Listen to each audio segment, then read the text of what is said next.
అసలు ఈ జ్యోతిష్యం అనేది ఎంతవరకు ఒక కీలక పాత్ర పోషిస్తుంది ప్రతి మనిషికి కూడా? జ్యోతిష్యం నమ్మాలా వద్దా అనేది పక్కన పెడితే సర్వం సంకనాగిపోయినా ఎవడు పట్టించుకోడు. కానీ వినాయక చవితి ముందు రోజు మాత్రం నిద్రలేస్తారు వీళ్ళందరూ. కొన్ని లక్షల మంది రోజు మందు తాగి సిగరెట్ తాగి వస్తుంటే ఎవరికే ఉండదు. కానీ ఖచ్చితంగా దీవాళి ముందు రోజు మనం కాల్చే క్రాకర్స్కి మాత్రమే వీళ్ళు విజృంభిస్తుంది. బ్యూటీ పార్లర్కి పోయినప్పుడు ఈ మంగళసూత్రాన్ని తీసి అట్లా పక్కకు పెడతారు. ఈ జ్యోతిష్యం గురించి విమర్శించే వాళ్ళ సంఖ్య ఎందుకు ఎక్కువైంది అంటే, అసలు హిందూ మతానికి థ్రెట్ ఎవరితోనుంది? హిందువులతోనే ఉంది. శుభమా అంటూ పెళ్లి చేసుకుంటే విడిపోమని చెప్తున్నాడు వేణుస్వామి అంటే దాన్ని శుభమా అని చెప్పరు నాయన. శాస్త్రాలు కానీ దైవత్వం కానీ తగ్గేదే లేదు, ముందుకెళ్తానే ఉంది. జాతకంలో ఈ దశలను బట్టే గానీ మనం తీసుకుంటున్న ఆహార అలవాట్లను బట్టి కాదంటారా? ఏం తినని వాళ్లకు కూడా క్యాన్సర్స్ వస్తాయి. అంతెందుకు, కరోనాలో మంచి మంచోళ్ళు చచ్చిపోయారు, తాగుబోతులు ఎవరు తావాలా? అవును. దేవుడు అనేవాడు నీ జాతకాన్ని రాసిండు, నీ తలరాత రాయలే. ఈ మధ్య కాలంలో దశమహావిద్యల అమ్మవార్ల గురించి చాలా ఎక్కువగా వింటున్నాం. ఎవరు అసలు ఈ దశమహావిద్యలు, ఎందుకు ఆరాధించొద్దు? సో దశమహావిద్యలు అనేవి ఇవాళ కొత్తవి కావు.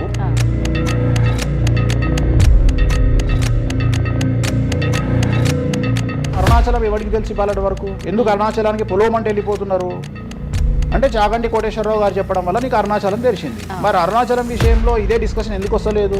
దశమహావిద్యలో నాన్ వెజ్ పెడతారు అనగానే ఇక నాన్ వెజ్ ప్రపంచంలో ఎవరు తిననట్టు, అసలు అదేదో తప్పైనట్టు, ఇక లిక్కర్ ఎవరు తాగలేనట్టు.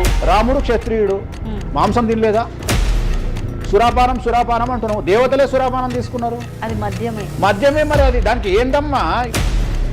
అవన్నీ పుకార్లు అంటున్నారు. పుకార్లు చెప్తున్నా నేను. సురాపానము నథింగ్ బట్ సారా, ఇప్పసారా. గూగుల్లో కానీ, చాట్ జీపీటీలో కానీ, జెమినీలో కానీ వామాచారం అంటే ఏందో ఓపెన్ చేయండి, దశమహావిద్యలు అంటే ఏందో ఓపెన్ చేయండి.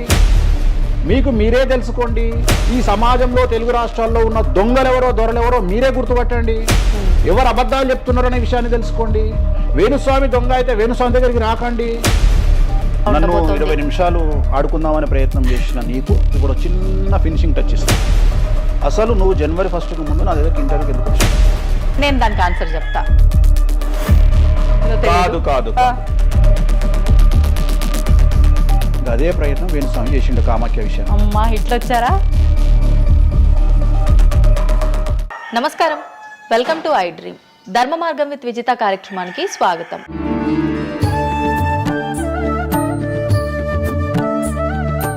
ప్రస్తుతం మనతో పాటు ఉన్నారు ప్రముఖ జ్యోతిష్యులు వేణుస్వామి గారు. ఇప్పుడు వారితో మాట్లాడి మరిన్ని విషయాలు తెలుసుకుందాం. ముఖ్యంగా మనకెన్నో సందేహాలు ఉంటూ ఉంటాయి, వాటి గురించి అడిగి తెలుసుకునే ప్రయత్నం చేద్దాం. నమస్కారం అండి. నమస్తే తల్లి. ఓం నమో వెంకటేశాయ. వెంకటాద్రి సంస్థానం బ్రహ్మాండే నాసికించిన వెంకటేశ సమోదేవో నా భూతో నా భవిష్యతి. గురుగారు, చాలా వరకు ప్రస్తుత రోజుల్లో జ్యోతిష్యాన్ని ఎక్కువగా నమ్ముతున్నారేమో అనిపిస్తూ ఉంటుంది. సేమ్ టైం మళ్ళీ జ్యోతిష్యం మూఢనమ్మకము అని చెప్పి కొట్టిపారేసే వాళ్ళు కూడా ఎక్కువైపోయారేమో అనిపిస్తుంది. అసలు ఈ జ్యోతిష్యం అనేది ఎంతవరకు ఒక కీలక పాత్ర పోషిస్తుంది ప్రతి మనిషికి కూడా?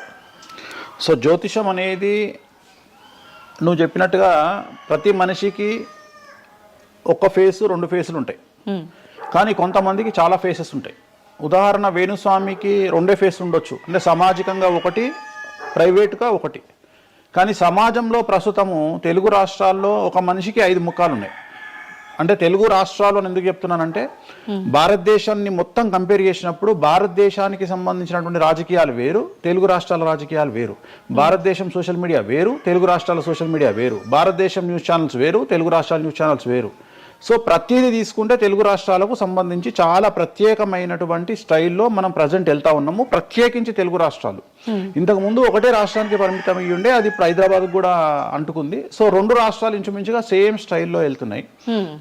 సో జ్యోతిష్యం నమ్మాలా వద్దా అనేది పక్కన పెడితే, ఎప్పుడే కానీ దేని గురించి ఎవరు మాట్లాడినా 2-3 విషయాల గురించి మాట్లాడతారు. ఒకటి ఐడెంటిటీ, ఒకటి బ్రాండు, ఒకటి ప్రత్యేకించి పిఆర్ స్ట్రాటజీ. ఇప్పుడు బ్రాండ్ అనేది వేణుస్వామి అంటే ఒక బ్రాండ్. వేణుస్వామి జ్యోతిషం గురించి మాట్లాడుతున్నాడు అంటే చాలా మంది వెయిట్ చేస్తారు, జరిగిందా జరగలేదని విశ్లేషించుకుంటారు. అదొక పద్ధతి. వేణుస్వామిని విమర్శించే వాళ్ళు ఏం చేస్తారంటే, వాళ్ళు ఐడెంటిటీ క్రైసిస్లో ఉంటారు. సో వాళ్ళు వేణుస్వామిని విమర్శించినా లేకపోతే ఒక పెద్ద వ్యక్తిని విమర్శించినా వాళ్లకు దానివల్ల ఐడెంటిటీ వస్తుంది. మామూలుగా వాళ్ళు విమర్శిస్తే ఎవడు పట్టించుకోడు, వేణుస్వామిని విమర్శిస్తే పట్టించుకుంటారు.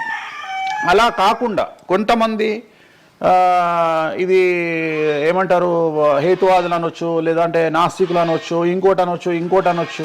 సో వీళ్ళందరూ ఏంటంటే ప్రత్యేకించి హిందూ మతానికి సంబంధించిన జ్యోతిష్యం గురించి మాట్లాడతారు, హిందూ మతానికి సంబంధించిన పండుగల వినాయకుని గురించి మాట్లాడతారు. మొత్తం ప్రపంచమంతా పొల్యూటెడ్ అయ్యి కలుషితమై సర్వం సంకనాగిపోయినా ఎవడు పట్టించుకోడు, కానీ వినాయక చవితి ముందు రోజు మాత్రం నిద్రలేస్తారు వీళ్ళందరూ. అట్లనే అసలు ఈ ప్లాస్టిక్ వల్ల అసలు నూనె ఎట్లా వస్తుంది, ఎందుకంటే 90 రూపాయలకు 1 కిలో నూనె ఎట్లా తింటున్నాం మనము అని ఆలోచించాడు ఎవరు లేడు. కొన్ని లక్షల మంది రోజు మందు తాగి సిగరెట్ తాగి వస్తుంటే ఎవరికే ఉండదు, కానీ ఖచ్చితంగా దీవాళి ముందు రోజు మనం కాల్చే క్రాకర్స్కి మాత్రమే వీళ్ళు విజృంభిస్తాడు. సో ఇవన్నీ కూడా ఐడెంటిటీ క్రైసిస్ అవ్వచ్చు, లేదా పనిగట్టుకుని విమర్శించాలి అవ్వచ్చు. మనం ఏం నమ్ముతాము అంటే లెక్కలు నమ్ముతాం. 2002కు పూర్వము 2002 తర్వాత తీసుకుంటే జ్యోతిష్యాన్ని నమ్మేవారి సంఖ్య, హిందూ మతాన్ని నమ్మేవారి సంఖ్య 9% పెరిగింది. సో ఇది వేణుస్వామి సొంత కవిత్వం కాదు, గూగుల్ చేస్తే గూగుల్లో మీకు కనిపిస్తుంది పర్సంటేజ్ ఎంత పెరిగింది అనేది. సో ఎప్పుడే కానీ గుర్తుంచుకోవాల్సింది ఏంటి అంటే మనము సైంటిఫిక్గా సైన్స్ పరంగా మనం ఎంత ముందుకెళ్తామో మన జెన్జీ జనరేషన్, ఆల్ఫా జనరేషన్లు ఎంత ఫాస్ట్గా వస్తాయో ఎట్ ది సేమ్ టైము దేవుళ్ళ మీద నమ్మకాలు కూడా అదే పరిస్థితులలో ఉంటాయి. కాకపోతే ఇక్కడ ఏంటి అంటే ఒకటి ఎక్స్ప్రెసివ్ అవ్వచ్చు, ఎక్స్ప్రెసివ్ కాకపోవచ్చు. ఎందుకు పెరిగాయి అంటారు ఈ పర్సంటేజ్ మీరు అన్నట్లుగా? అంటే ఖచ్చితంగా కష్టాల ప్రాబ్లం. అంటే ఇక్కడ కష్టాల కంటే కూడా కాంపిటీషన్ అని చెప్తాను నేను. సో ఇప్పుడు ఏమైపోయింది అంటే విపరీతమైనటువంటి కాంపిటీషన్లోకి నెట్టబడ్డాం మనం అందరము కూడా. అంటే ఏమైపోయింది అంటే ఒక 1990కి పూర్వము మనం సంపాదించుకునే సొమ్మంతా కూడా దాచిపెట్టుకొని ఆ డబ్బును దాచుకొని మన కుటుంబాలు తింటాయి, మన పిల్లలు తింటాయి అనే ఆలోచన ఉండేది.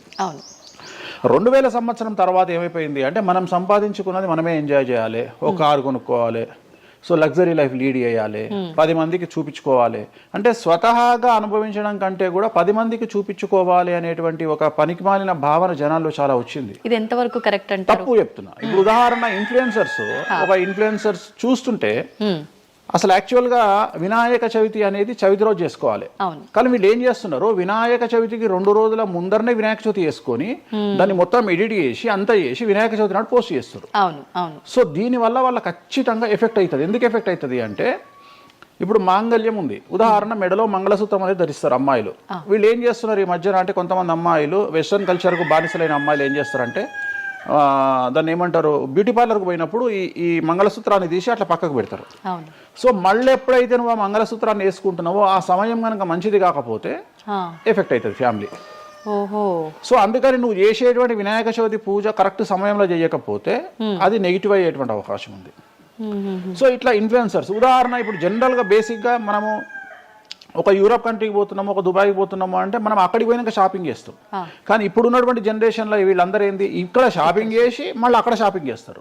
అంటే చాలా విచిత్రం అయిపోయింది. అంటే ఖచ్చితంగా సంవత్సరానికి ఒక 10 డొమెస్టిక్ టూర్లు, ఖచ్చితంగా సంవత్సరానికి ఒక 5 ఇంటర్నేషనల్ టూర్స్. ఇవన్నీ దేనికోసము అంటే సమాజానికి మా దగ్గర డబ్బులు ఉన్నాయి అని చూపించుకోవడం కోసము, ఆర్భాటాలు. సో ఆర్భాటాల కోసము.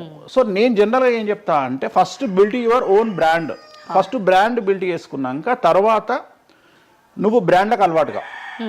ఇప్పుడు ఒక అనామకుడు ఒక మామూలు మనిషి రేంజ్ రోవర్ కార్ వేసుకొని వస్తే జనాలందరూ రేంజ్ రోవర్ కార్ను చూస్తారు. అదే ఒక సూపర్ స్టార్ ఒక ప్రభాస్ ఒక మహేష్ బాబు వస్తే మహేష్ బాబుని చూస్తారు, ప్రభాస్ని చూస్తారు, కానీ కార్ను చూడరు. సో నేనేమంటే ఫస్ట్ నువ్వు దాన్ని తయారు చేసుకో. ఇప్పుడు ఉదాహరణ ఒక బాలీవుడ్ హీరోయిన్ ఉంది, ఆ బాలీవుడ్ హీరోయిన్ ఒక ఎల్వీ హ్యాండ్ బ్యాగ్ వేసుకుంది, సపోజ్ అది ఫేకే అనుకుందాం, బట్ జనాలు అందరూ అది ఒరిజినల్ అనుకుంటారు. అదే ఒక మామూలు అమ్మాయి నిజంగానే ఎల్వీ బ్రాండ్ వేసుకుంది, కానీ అది ఫేక్ అనుకుంటారు. సో అందుకని ఫస్ట్ నీ బ్రాండ్ నువ్వు నిలబెట్టుకున్న తర్వాత అప్పుడు నువ్వు బ్రాండ్స్ జోలికి వెళ్ళు. ఇప్పుడు సో ప్రస్తుతం సమాజంలో ఈ జ్యోతిష్యం గురించి విమర్శించే వాళ్ళ సంఖ్య ఎందుకు ఎక్కువైంది అంటే వాళ్ళకు వ్యక్తిగతమైన అంశాలు చాలా ఉంటాయి. They want subject. అంటే ఏమైపోయింది, ఇప్పుడు ఎగ్జాంపుల్ ఇప్పుడు నేనే ఒక యూట్యూబ్ ఛానల్ పెట్టుకున్నా, నన్ను నేను ఓన్గా జర్నలిస్ట్గా నన్ను నేను గుర్తించుకున్నా, నాకు సబ్జెక్ట్ కావాలి అంటే అట్లీస్ట్ నేను ప్రతిరోజు కనీసం ఒక 10 నుండి 15 వీడియోలు చేయాలి అంటే నాకు ఆ మనిషితో పని లేదు, ఆ వ్యవస్థతో పని లేదు, ఆ సబ్జెక్టుతో పని లేదు. నేను రాకెట్ గురించి నేనే మాట్లాడతా, జ్యోతిష్యం గురించి నేనే మాట్లాడతా, రైతు గురించి నేనే మాట్లాడతా, పిడకల గురించి నేనే మాట్లాడతా. అంటే లాస్ట్కు నాకు కావాల్సింది ఏంది అంటే నాకు వ్యూవర్స్ కావాలి. అట్లీస్ట్ నేను పెట్టే సబ్జెక్టుకు నాకు తెలియకున్నా సరే దాని గురించి కంటి చూపు గురించి నేనే మాట్లాడతా, క్యాన్సర్ గురించి నేనే మాట్లాడతా, ఎయిడ్స్ గురించి నేనే మాట్లాడతా. అంటే కాదేది విమర్శకు అనర్హం.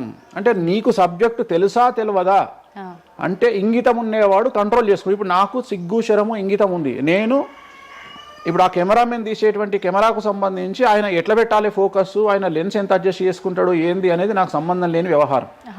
కానీ నేను అసలు దానిలోకి వెళ్ళను.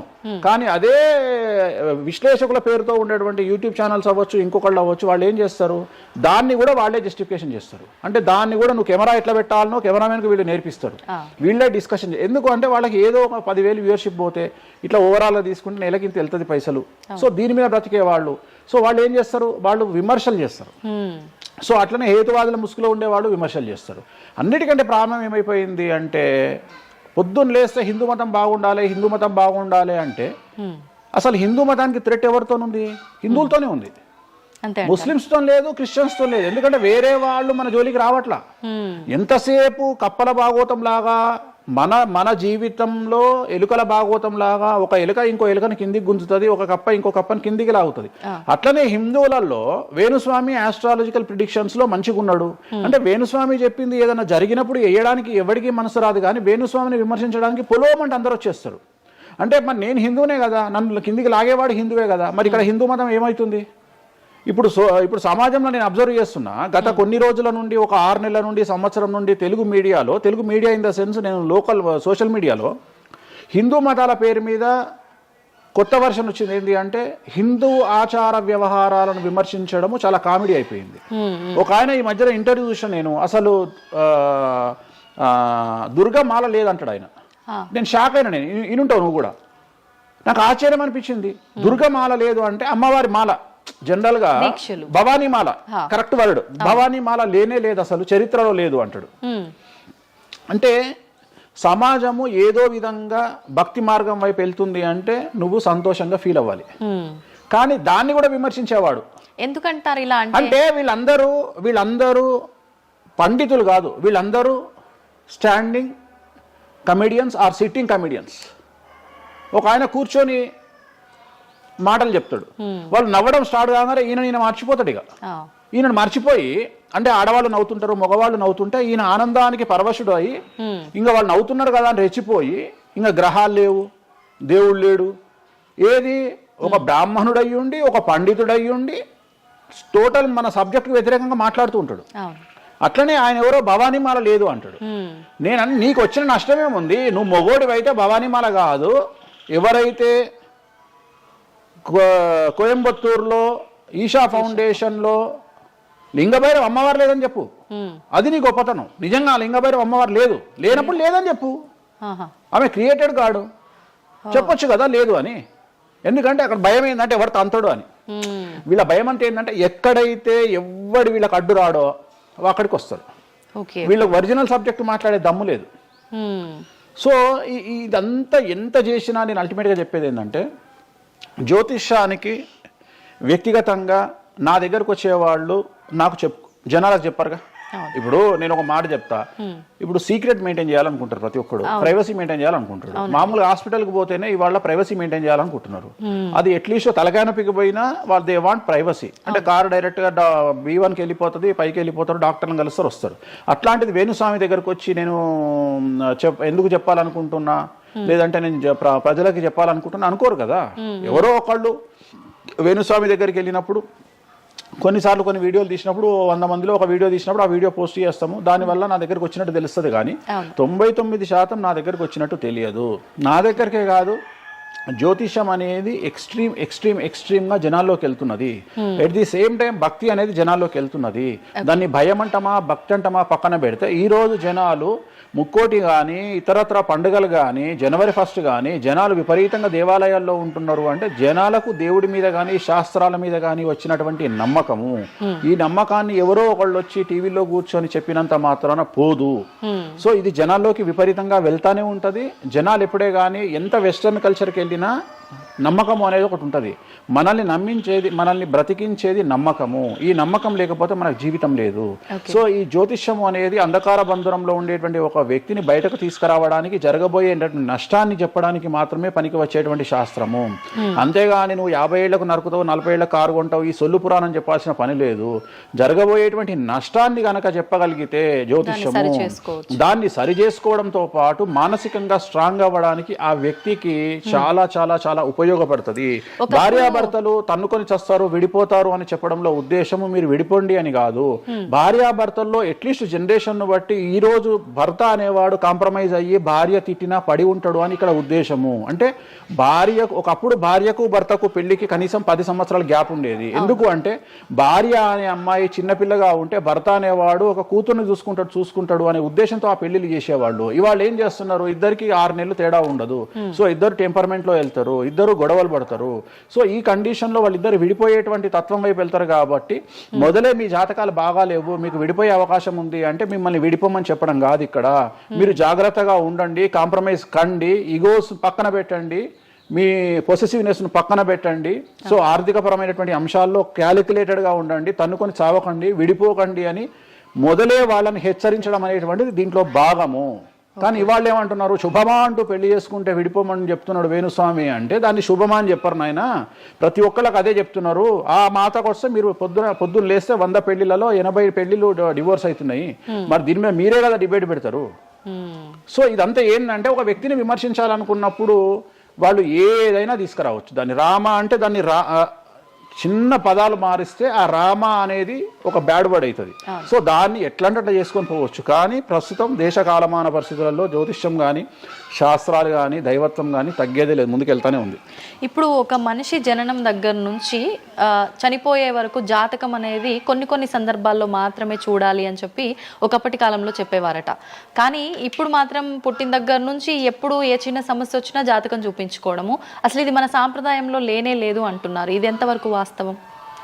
నేను లాస్ట్ ఇయర్ ఒక హీరోకు ఒక బిడ్డ పుడితే నేను చెప్పినప్పుడు చాలా మంది మేధావులు వచ్చి నన్ను విమర్శించారు.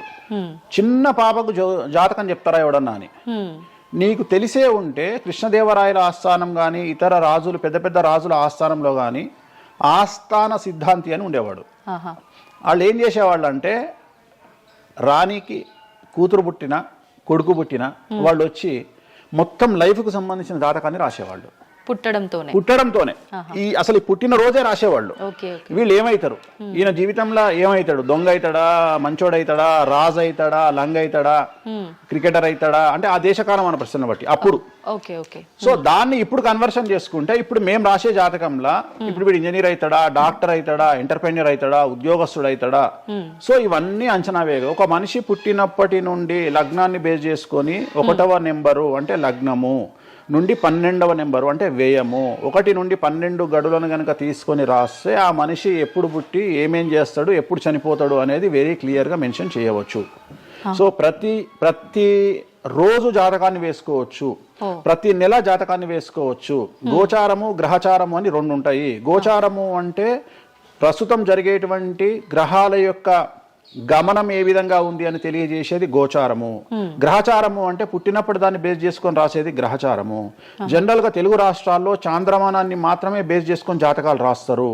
కానీ వేణుస్వామి ఒక్కడే చాంద్రమానము, సౌరమానము, బార్హస్పత్యమానము అనే 3 విభాగాలను బేస్ చేసుకొని జాతకాలు రాస్తాడు.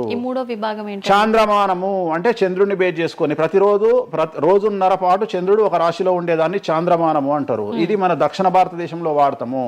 సౌరమానము అంటే సూర్యుడు, రవి ఒక నెలలో ఒక రాశిలో ఉంటాడు, దాన్నే మనం సౌరమానము అంటాము. అలాగే బార్హస్పత్యమానము అంటే బృహస్పతిమానము, సంవత్సరం పాటు గురువు ఒక రాశిలో ఉండేదాన్ని బార్హస్పత్యమానము అంటాము. మనము పుట్టినప్పటి నుండి కనీసము నాకు తెలిసి గత 1000 సంవత్సరాలు లేనటువంటి చరిత్ర ఈ సంవత్సరము 2026లో మనం చూడబోతా ఉన్నాము. గురువు ఒకే సమయములో 6 నెలల్లో 3 రాశుల్లోకి ప్రవేశిస్తా ఉన్నాడు. అంటే జనరల్ అర్థం కాదు, అసలు మనం ఎప్పుడు చూడలే. అందుకనే ఈ సంవత్సరం చాలా పెను సంచలనాలు ఉంటాయి. 2026లో గురువు మిథునం, కర్కాటకం, సింహం 3 రాశుల్లోకి వచ్చి మళ్ళీ రివర్స్ వస్తున్నాడు కర్కాటకానికి. సో చాలా విచిత్రమైనటువంటి ఒక గమనాన్నిగా మనం చూడాల్సి వస్తుంది. ఇది చాలా పెను సంచలనాలకు అంటే సృష్టిలోనే ఒక విచిత్రమైనటువంటి అనుభూతిని మనం పొందబోతా ఉన్నాము, మంచి చెడులు పక్కన పెడితే. సో ఇలాంటి పరిస్థితి నుండి జాతకాలను విశ్లేషించడము ఇవన్నీ కూడా నడుస్తాయి.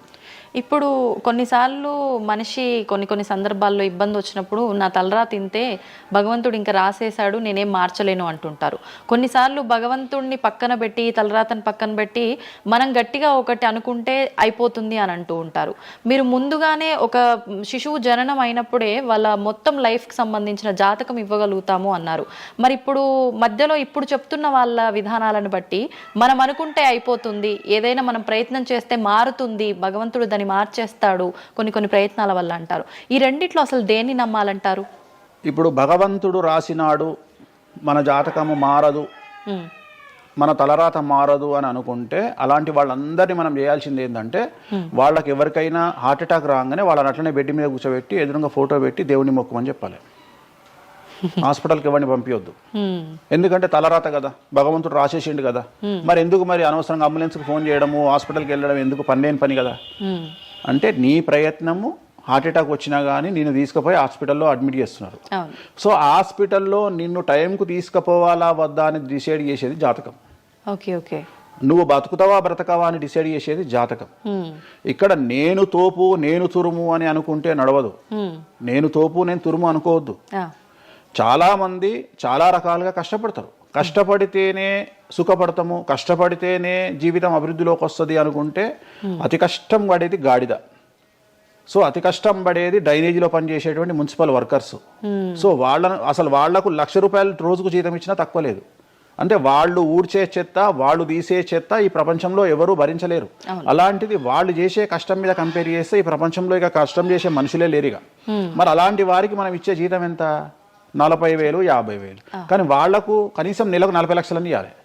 అంటే నువ్వు చేసే కష్టానికి కాకుండా నువ్వు తెలివితో చేసే కష్టానికే విలువ ఎక్కువ. హార్డ్ వర్క్ కాకుండా smart work exactly smart work నమ్ముకోవాలి. సో రెండవది, నేను కష్టపడితే అసలు రానే రాదు. నువ్వు కష్టపడడం కాదు, నువ్వు తెలివిగా కష్టపడు, కసిగా కష్టపడు. సో అందరికంటే భిన్నంగా ముందుకెళ్ళు.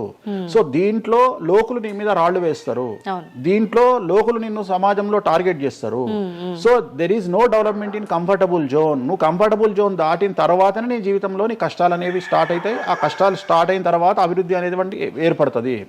సో నువ్వు ఉద్యోగానికి అలవాటు అయినవు అంటే జీవితంలో నువ్వు ఉద్యోగంలోనే ఉండిపోతావు. నువ్వు రిస్క్ తీసుకొని సంవత్సరం పాటు ఖాళీగా కూర్చోవడానికి ట్రై చేసి నువ్వేదో వ్యాపారం చేసుకోనో ఇంకేదో చేసుకోనో ముందుకు రావడానికి ప్రయత్నం చేస్తే అప్పుడు నువ్వు తోపవుతావు.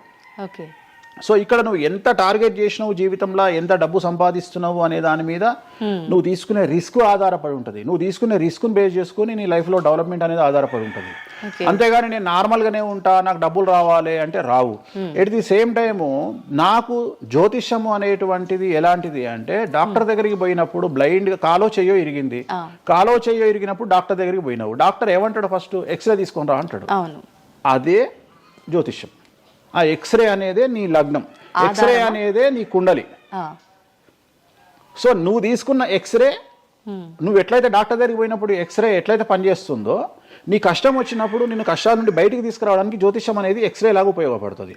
ఆ ఎక్స్రే అంటే నీ కుండలి చూసినప్పుడు నీకు ఈ సబ్జెక్ట్లో ఈ ప్రాబ్లం ఎందుకు వచ్చింది, ఒక వ్యక్తికి హార్ట్ అటాక్ ఎందుకు వచ్చింది అంటే ఆయన జాతకంలో రవి కేతువు లేదా శని దృష్టి రవి మీద, లేదా కుజ రవులు 8వ ఇంట్లోనో లేకుంటే 6వ ఇంట్లోనో వ్యయంలో ఉన్నప్పుడు, అలాగే రవి కేతువులు 12వ ఇంట్లో కలిసి ఉన్నప్పుడు, అలాగే 6వ ఇంట్లో కలిసి ఉన్నప్పుడు, సో ఆ సందర్భంలో ఆ గ్రహ చిత్రంలో ఆ దశా చిత్రంలో ఆ దశ వచ్చినప్పుడు, అంతర్దశ వచ్చినప్పుడు ఏలినాటి శనిలోనో ఆ షష్టమ శనిలోనో అష్టమ శనిలోనో ఈ హార్ట్ అటాక్ అనేది వస్తుంది. అంటే జాతకంలో ఈ దశలను బట్టే కానీ మనం తీసుకుంటున్న ఆహార అలవాట్లను బట్టి కాదంటారా? ఏం తినని వాళ్లకు కూడా క్యాన్సర్స్ వస్తాయి, గుర్తుంచుకోవాలి. ఏం తినని వాళ్ళకు కూడా క్యాన్సర్లు వస్తాయి. చాలా మందికి ప్రస్తుతం సమాజంలో నాన్ వెజ్ తిననటువంటి వాళ్లకు కొలన్ క్యాన్సర్ వచ్చినటువంటి సంఘటనలు నాకు వేలల్లో తెలుసు. సో ఏం తప్పు చేస్తున్నారని అమ్మాయిలకు బ్రెస్ట్ క్యాన్సర్ వస్తుంది? ఆన్సర్ చెప్పు. Question mark. అవునా కాదా? థైరాయిడ్తో ఏం పని చేస్తున్నాం? థైరాయిడ్ ప్రాబ్లం వచ్చింది. సరే ఉదాహరణ లంగ్స్ క్యాన్సర్ అంటే నువ్వు సిగరెట్ తాగితే వచ్చింది. కానీ నువ్వు నమ్ముతావో నమ్మవో 100 మందిలో 40 మందికి లంగ్స్ క్యాన్సర్ వచ్చిన వాళ్ళకు సిగరెట్ అలవాట్లేదు. ఎందుకు వచ్చింది? ఓకే. సో చాలా మంది అంతెందుకు కరోనాలో మంచి వాళ్ళు చచ్చిపోయారు, తాగుబోతులు ఎవరు తావాలా? అవును అవును. అసలు దీని మీద కదా నువ్వు సైంటిస్ట్ రీసెర్చ్ చేయాల్సింది. ఇంతమందిని చూసినా మనం రోడ్డు మీద బిచ్చమెత్తుకునేవాడు ఎవరు చచ్చిపోలే. రోడ్డు మీద బిచ్చమెత్తుకునేవాడు ఎవరు చచ్చిపోలే. ఎందుకు అంటే వాడి డైజెషన్ సిస్టమ్ అంత స్ట్రాంగ్ ఉంది, వాడి ఇమ్యూనిటీ పవర్ అంత స్ట్రాంగ్ ఉంది. అట్లనే మందు తాగే వాడి ఇమ్యూనిటీ పవర్ అంత స్ట్రాంగ్ ఉంది. తాగుబోతులు ఎవరు చచ్చిపోలే కరోనాలో. సో ఇవన్నీ నువ్వు ఎలా చనిపోతావు, ఏ రోగం వస్తుంది, ఏంది అనేది జ్యోతిష్యం ప్రిడిక్ట్ చేయగలుగుతుంది. జ్యోతిష్యం అనేది నీ లైఫ్ను డిసైడ్ చేసింది కాదు, నీ లైఫ్ను ఎలా మార్చుకోవాలి అనేది జ్యోతిష్యం డిసైడ్ చేస్తుంది. దేవుడు అనేవాడు నీ జాతకాన్ని రాసిండు, నీ తలరాత రాయలే.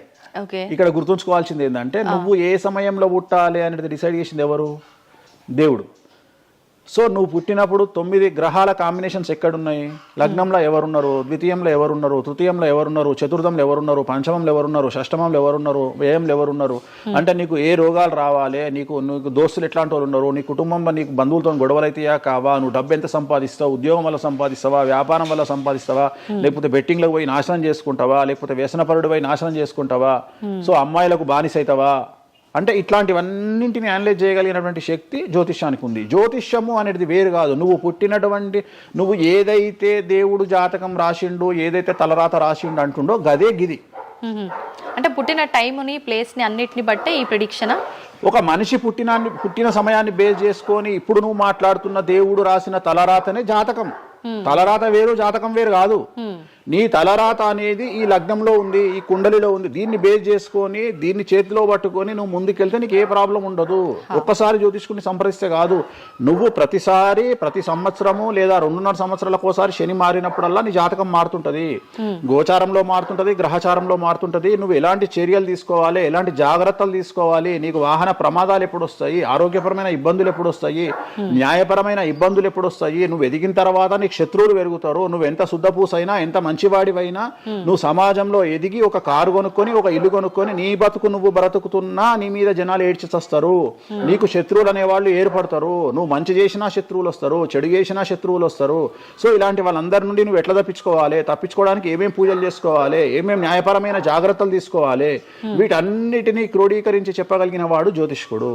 కాకపోతే జ్యోతిష్కుడికి దేశ కాల మాన పరిస్థితులను బేస్ చేసుకొని జాతకం చెప్పగలగడం రావాలి.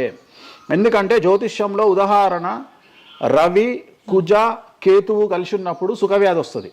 సో సుఖవ్యాధి అని మాత్రమే జ్యోతిష్యం చెప్పింది మాకు. అంతేగాని నీకు సిఫిలిస్, గనేరియా, ఎయిడ్స్, HIV అని చెప్పి రాయలే మాకు అక్కడ రాసింది. ఏం రాసిండు? నీకు సుఖవ్యాధి వస్తుంది. కాకపోతే దేశకాలమాన పరిస్థితులను బట్టి ఏ వ్యాధులు వస్తున్నాయో దాన్ని అంచనా వేయగలిగిన శక్తి జ్యోతిష్కుడికి ఉండాలి.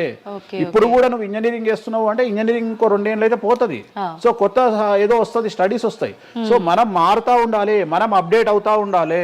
ఎట్లయితే టెక్నాలజీ కోసము, ఎట్లయితే కెమెరా విషయంలో, ఎట్లయితే మైక్ల విషయంలో అప్డేట్ అవుతున్నామో మేము కూడా జ్యోతిషం విషయంలో అప్డేట్ కావాలి. కానీ మమ్మల్ని అప్డేట్ అవ్వడానికి ఎవరు మాకు భుజం తట్టేవాళ్ళు కానీ, వెన్ను తట్టేవాళ్ళు కానీ, మమ్మల్ని ఎంకరేజ్ చేసేవాడు కానీ ఉండడు. ఎంతసేపు మా మీద దాడి చేద్దామని చూసేవాడే ఉంటాడు. మేము ఏదైనా విశ్లేషించి కొత్తది చెప్పుదాము అనేటువంటి ప్రయోగం చేయంగానే ఆటోమేటిక్గా రాకెట్ ఫెయిల్ అయితేనేమో సింపతి చూపిస్తారు, మేము చెప్పింది ఫెయిల్ కాగానే దాడి చేస్తారు. సెఫాలజిస్టుల పేరుతోని ప్రతి సంవత్సరము కనీసం ఒక 20-30 మంది ఫెయిల్ అయితేనే ఉంటారు ఎన్నికలలో. వాళ్ళ జోలికి ఎవడు పోడు. కానీ మేము ఎవడన్నా పుసుక్కున్న ఎక్కడన్నా ఎన్నికలు గెలవయ్యి అని చెప్పగానే మా మీద దాడి చేసే వాళ్ళు ఎక్కువ ఉంటారు. సో మాకు కూడా ఎంకరేజ్మెంట్ చేస్తే మేము సైన్స్ను ఎప్పుడో పండబెట్టగలిగిన శక్తి మాకు ఉన్నది, జ్యోతిష్కులకు లేక కాదు. కాకపోతే మమ్మల్ని ఎవడు వెన్నుదడతాడు, మా గురించి ఎవడు మాట్లాడతాడు, మా గురించి మెచ్చుకునేది పర్సనల్గా వ్యక్తిగతమైనటువంటి టర్మినాలజీలో మాతో మాట్లాడేవాళ్ళు మెచ్చుకుంటారు తప్ప సమాజం మమ్మల్ని చూసే దృష్టి వేరు. ఎంతసేపు మా దాంట్లోనే మాకు ఉండదు. మా దాంట్లో యాచకా శత్రువు అంటే బిచ్చపోరు శత్రువు అని మా దాంట్లో మాకే తన్నులాట. కామాఖ్యకు పోయి బలులిచ్చి పూజలు చేసుకునేటువంటి జ్యోతిష్కుడు హైదరాబాద్కు వచ్చి అక్కడ బలులేవని చెప్తాడు ఒక జ్యోతిష్కుడు. సో ఇట్లా ఎందుకు చెప్తున్నారు అంటే వాళ్ళ కర్మ మనం ఏం చేయలేము. సో ఓవరాల్గా జ్యోతిష్యం అనేది ఏదైనా చరిత్ర సృష్టించగలుగుతుంది. జ్యోతిష్యము అంటే మనిషి యొక్క తలరాతనే జ్యోతిష్యం. ఇప్పుడు మీరు చెప్పిన దాన్ని బట్టి అంతా మనం పుట్టిన టైము ప్లేస్ని బట్టే డిసైడ్ అవుతుంది ఈ ప్రిడిక్షన్ అంతా. అంటే న్యాచురల్గా బర్త్ జరిగితే ఓకే, కానీ ఇప్పుడు అన్ని ముహూర్తాలు పెట్టుకొని టైము అన్ని చూసి చేస్తున్నారు కదా, మరి ఇటువంటి వారికి జాతకం ప్రిడిక్షన్ కరెక్ట్ ఉంటుందా? ఆ ముహూర్తం పెట్టాలి అనేటువంటి టైమింగ్ కూడా ఆయన డిసైడ్ చేస్తాడు, దేవుడే. ప్రతిదీ మనం తోపులం అనుకుంటాం, నేను ఓన్గా ఆలోచిస్తున్నా అనుకుంటాడు. ఓకే, అది ఆల్రెడీ డిసైడెడే. నీ మనసులో ఆ భావం రావడానికి, నీ మనసులో ఆ ముహూర్తం పెట్టించుకోవాలి అని అనుకోవడానికి కర్త కర్మక్రియనే భగవంతుడు. మరి ఇది పెళ్లిళ్ళ విషయంలో ఎందుకు వర్తించదు? పెట్టుడు ముహూర్తాల్లో పెళ్లిళ్ళు వద్దు, అదంత సఖ్యతతో ఉండరు భార్యాభర్తలు అంటారు కదా. అసలు ముహూర్తం మంచిదైతే ఎందుకు విడిపోతున్నారు అని ఇప్పుడు కొంతమంది మేధావులు అడుగుతారు. ఫస్ట్ నేను చెప్పే పాయింట్ ఏంటంటే, నీ జాతకాలే కలవకపోతే నువ్వు ఎంత మంచి ముహూర్తంలో చేసుకుంటే ఉంది. నీ జాతకాలు బాగుంటే, మీ జాతకాలు కలిస్తే నువ్వు అష్టమి నాడు పెళ్లి చేసుకున్నా, అమావాస్య నాడు పెళ్లి చేసుకున్నా ఏమీ కాదు. రైట్. సో నేను మాట్లాడే విషయం ఏంటంటే, నీ అబ్బాయి అమ్మాయి జాతకాలు బాగా కుదిరినప్పుడు వాళ్ళ లైఫ్ ఎక్కడో ఉంటుంది.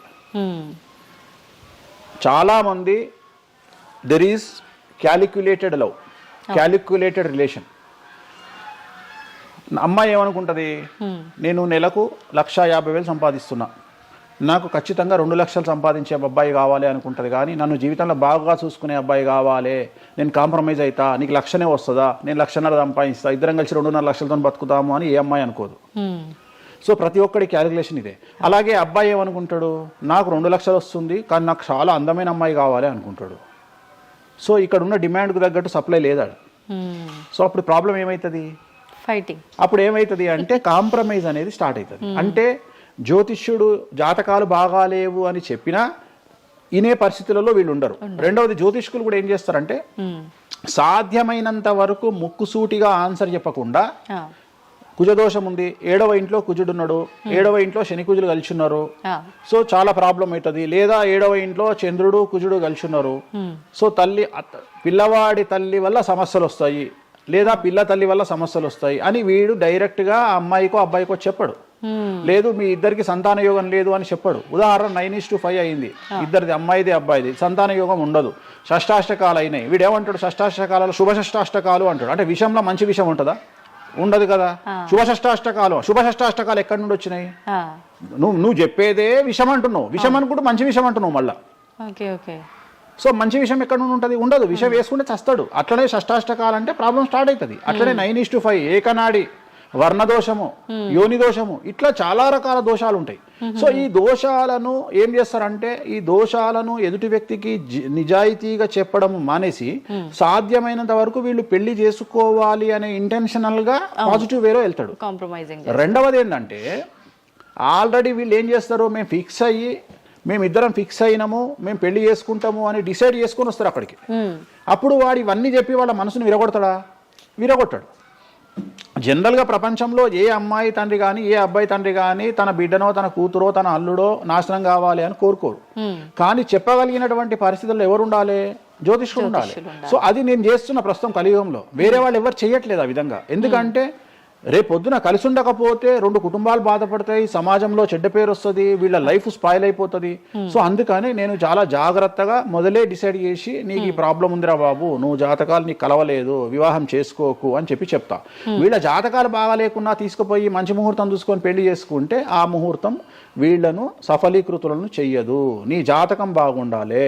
అట్లనే నువ్వు ఏ టైంలో పుట్టాలనో డిసైడ్ చేసుకున్నా అని నువ్వు అనుకొని సిజేరియన్ పెట్టుకుంటావు. కానీ ఆ టైంలో నువ్వు నక్షత్రమే చూస్తావేమో కానీ 6వ ఇంట్లో ఉండే గ్రహాలు 12వ ఇంట్లో గ్రహాలు డిసైడ్ చేయగలిగింది భగవంతుడు.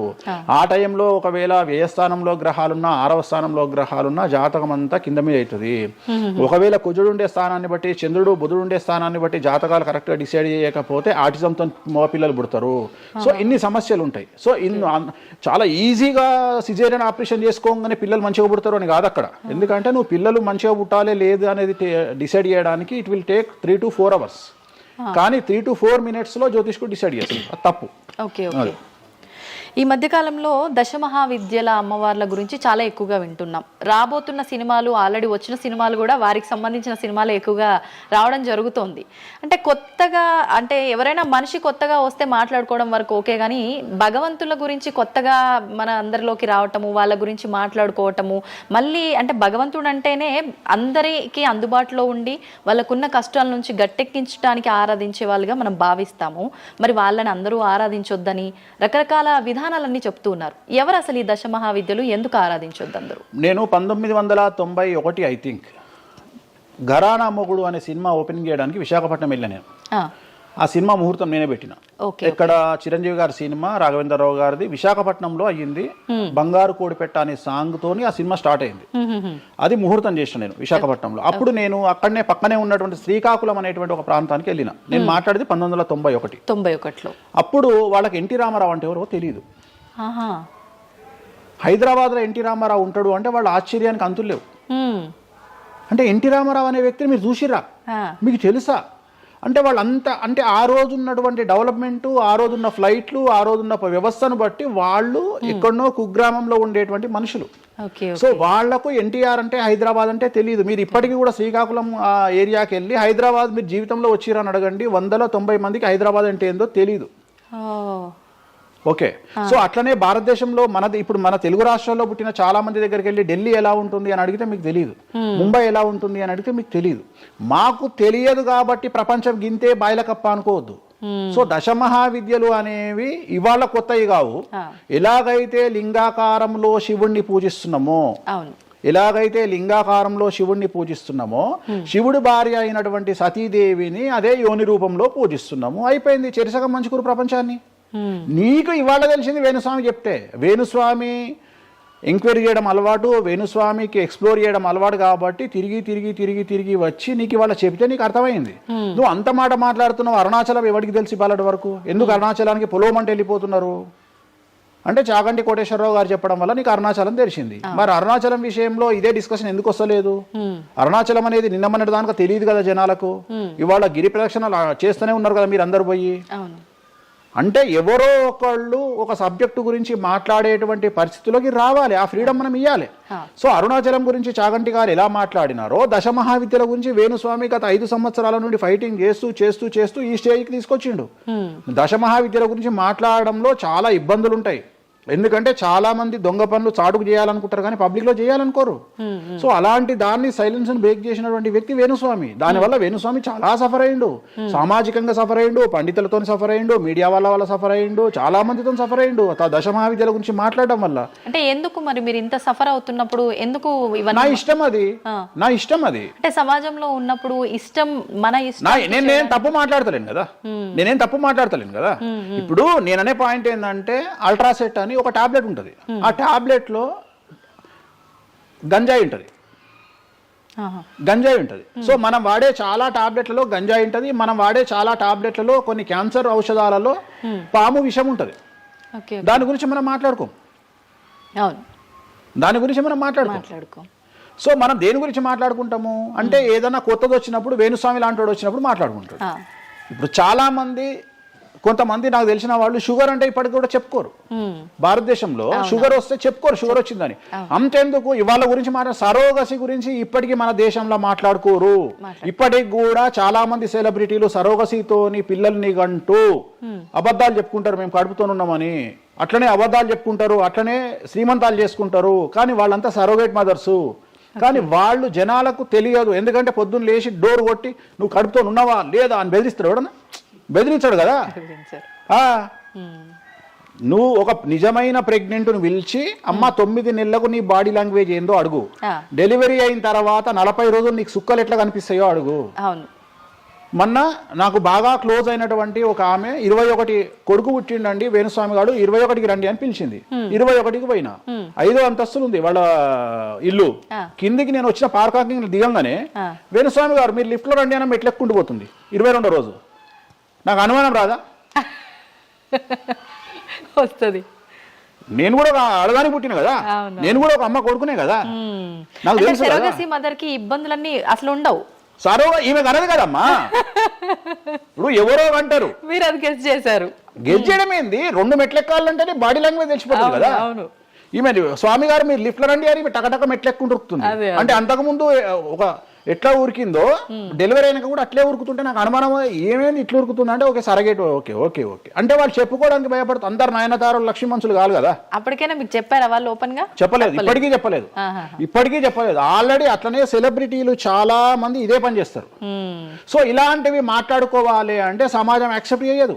కానీ వేణుస్వామి వచ్చి దశమహావిద్యలో నాన్ వెజ్ పెడతారు అనగానే ఇక నాన్ వెజ్ ప్రపంచంలో ఎవరు తిననట్టు, ఇక నాన్ వెజ్ అసలు నాన్ వెజ్ ఇక అసలు అదేదో తప్పైనట్టు, ఇక లిక్కర్ ఎవరు తాగలేనట్టు. మళ్ళీ చూస్తే తెలంగాణలో హైయెస్ట్ లిక్కర్ సేల్స్ భారతదేశం మొత్తంలో తెలంగాణదే ఉంటుంది, ఆంధ్రప్రదేశ్దే ఉంటుంది. మనం బతికేది 2 రాష్ట్రాలు బతికేదే లిక్కర్ మీద బతుకుతాయి.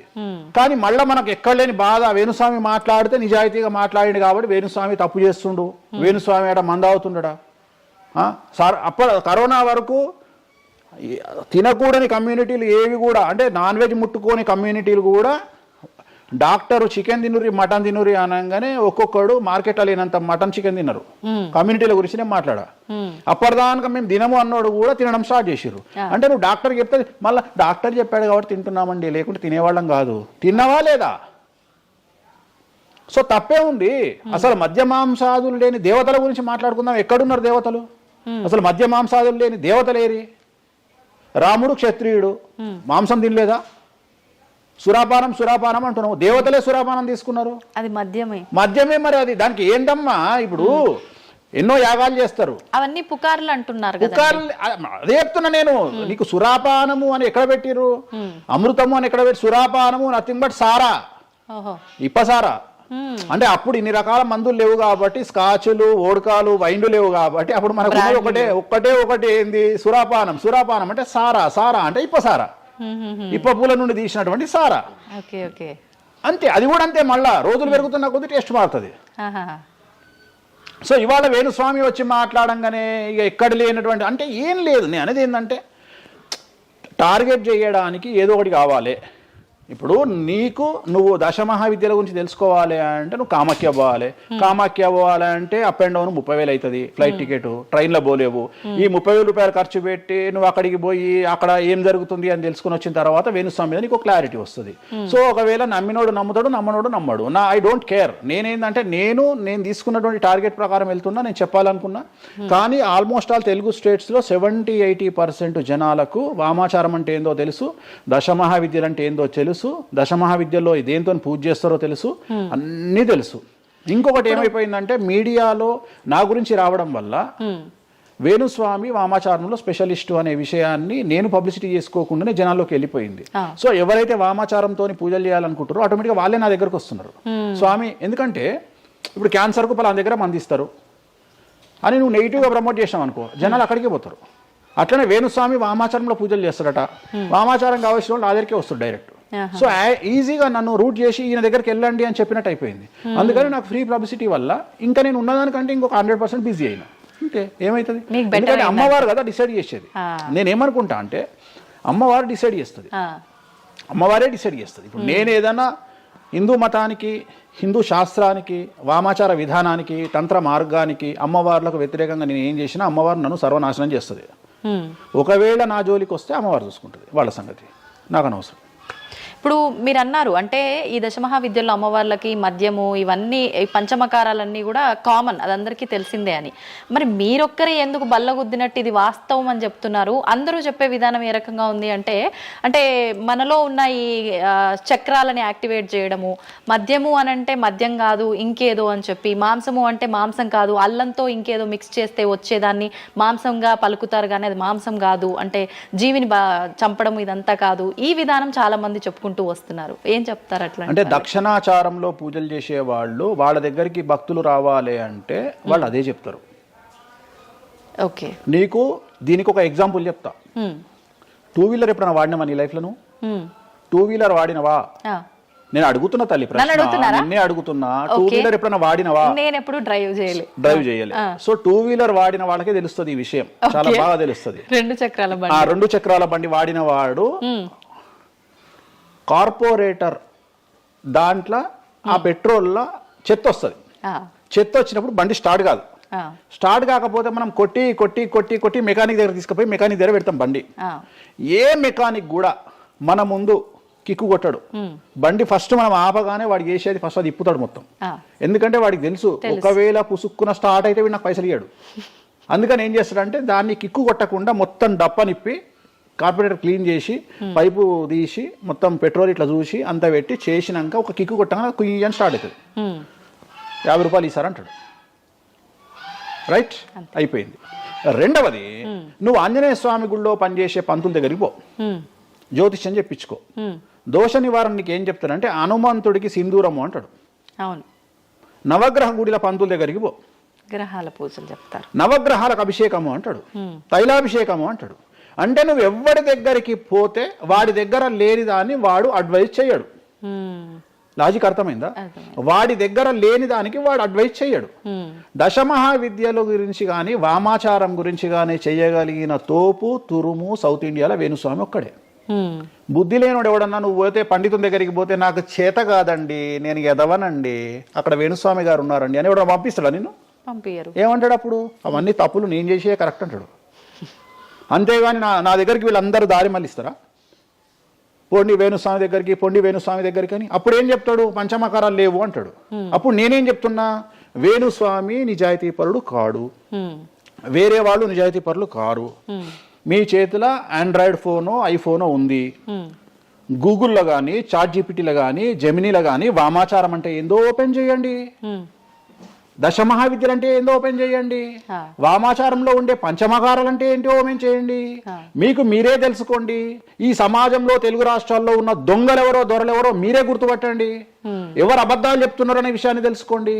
వేణుస్వామి దొంగ అయితే వేణుస్వామి దగ్గరికి రాకండి, వేణుస్వామి జ్యోతిషం చేత కాకపోతే రాకండి, వేణుస్వామి పంచమకారాలు తప్పు చెప్తే రాకండి. మీరు ఎవరిని అడగండి, మనుషుల మాట నమ్మకండి, దీన్ని నమ్మండి. నేను అందుకనే మనుషుల్లో మార్పులు ఉండొచ్చు, మనుషుల్లో భేదాభిప్రాయాలు ఉండొచ్చు, మనుషుల్లో ఇగోలు ఉండొచ్చు. దీంట్లో ఇగోలు లేవు, దీనికి ఇగో లేదు, దీనికి పొసెసివ్నెస్ లేదు, దీనికి ఈర్ష లేదు. మంచిగా ఓపెన్ చేయండి, వామాచారం అని కొట్టండి. వామాచారం అంటే ఏందో చూపిస్తుంది, పంచమకారాలు అంటే ఏందో చూపిస్తుంది, దశమహావిద్యలు అంటే ఏందో చూపిస్తుంది, కామాఖ్య దేవాలయం అంటే ఏందో చూపిస్తుంది. సో పంచమకారాల్లో ఏమేమి ఉంటాయో అదే చూపిస్తుంది. సో పంచమకారాలలో ఒక్కటి మాత్రమే గురుముత, మాకు గురువు ఏం నేర్పించిండో అది మేము చేయాలి. మిగిలిన 4 మైథునం, మిగిలిన 4 ఫిజికల్గా పెట్టాల్సిందే. సాత్విక దేవతలు అంటే గణపతి, సరస్వతి, వెంకటేశ్వర స్వామి, చండి, వీళ్ళంతా సాత్విక దేవతలు. మేము దశమహావిద్యలకు వచ్చేటప్పటికి ఉగ్రదేవతలు. ఉగ్రదేవతలకు ఎప్పుడు కానీ డైరెక్ట్గా నువ్వు ఏమైతే సబ్జెక్ట్లో ఉన్నాయో అవి పెట్టాల్సిందే. సో ఉగ్రదేవత విషయంలో కాంప్రమైజ్ అనేది లేదు. ఉగ్రదేవతలకు నువ్వు ఖచ్చితంగా సాటిస్ఫై చేయాల్సిందే. నాకు అర్థం కాని విషయం ఏంటంటే తెలంగాణలో ఆషాఢ మాసంలో బోనాల విషయంలో జరిగే తంతునే నేను కొత్తగా చేస్తలేను, అదే తంతు నేను చేస్తున్నా. మీకు అక్కడ లేని సమస్య ఇక్కడ ఎందుకు వస్తుంది నాకు అర్థమైతలేదు. కానీ అక్కడ బలి అండ్ పానకం, కళ్ళు, ఈ 2 సాకపోయటం మాత్రమే ఉన్నాయి. పంచమకారాలు ఏం లేవు కదా. మత్స్యం అంటే ఏంది? చేపతో ఏం కుంపలు మునిగినాయి.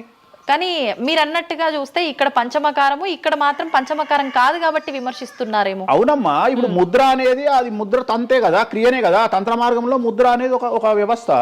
మత్స్యము అంటే చేపనే కదా. నువ్వు కొత్తగా పెట్టేది ఏముందాడా? మటను, మద్యము, మత్స్యము, ఇంకొకటి ఎక్కువ వస్తుంది నీకు, అంతే అంతే కదా నువ్వు పెట్టేది. కానీ అది కూడా ప్రాంతాన్ని బట్టి చేయాల్సిన విధానము, దాన్ని తీసుకొచ్చి ఇక్కడ మాట్లాడేది ఏంది, ఎందుకు మాట్లాడాలి అని అంటున్నారు కదా. సో ఇప్పుడు ఒక ప్రాంతానికే దేవత పరిమితం అయితే అట్లా అని కాదు, కొంతమంది ప్రాంతానికి పరిమితమై ఉంటారు, కొంతమంది గ్రామానికి పరిమితమై ఉంటారు, అలా ఉంటూ ఉంటారు కదా.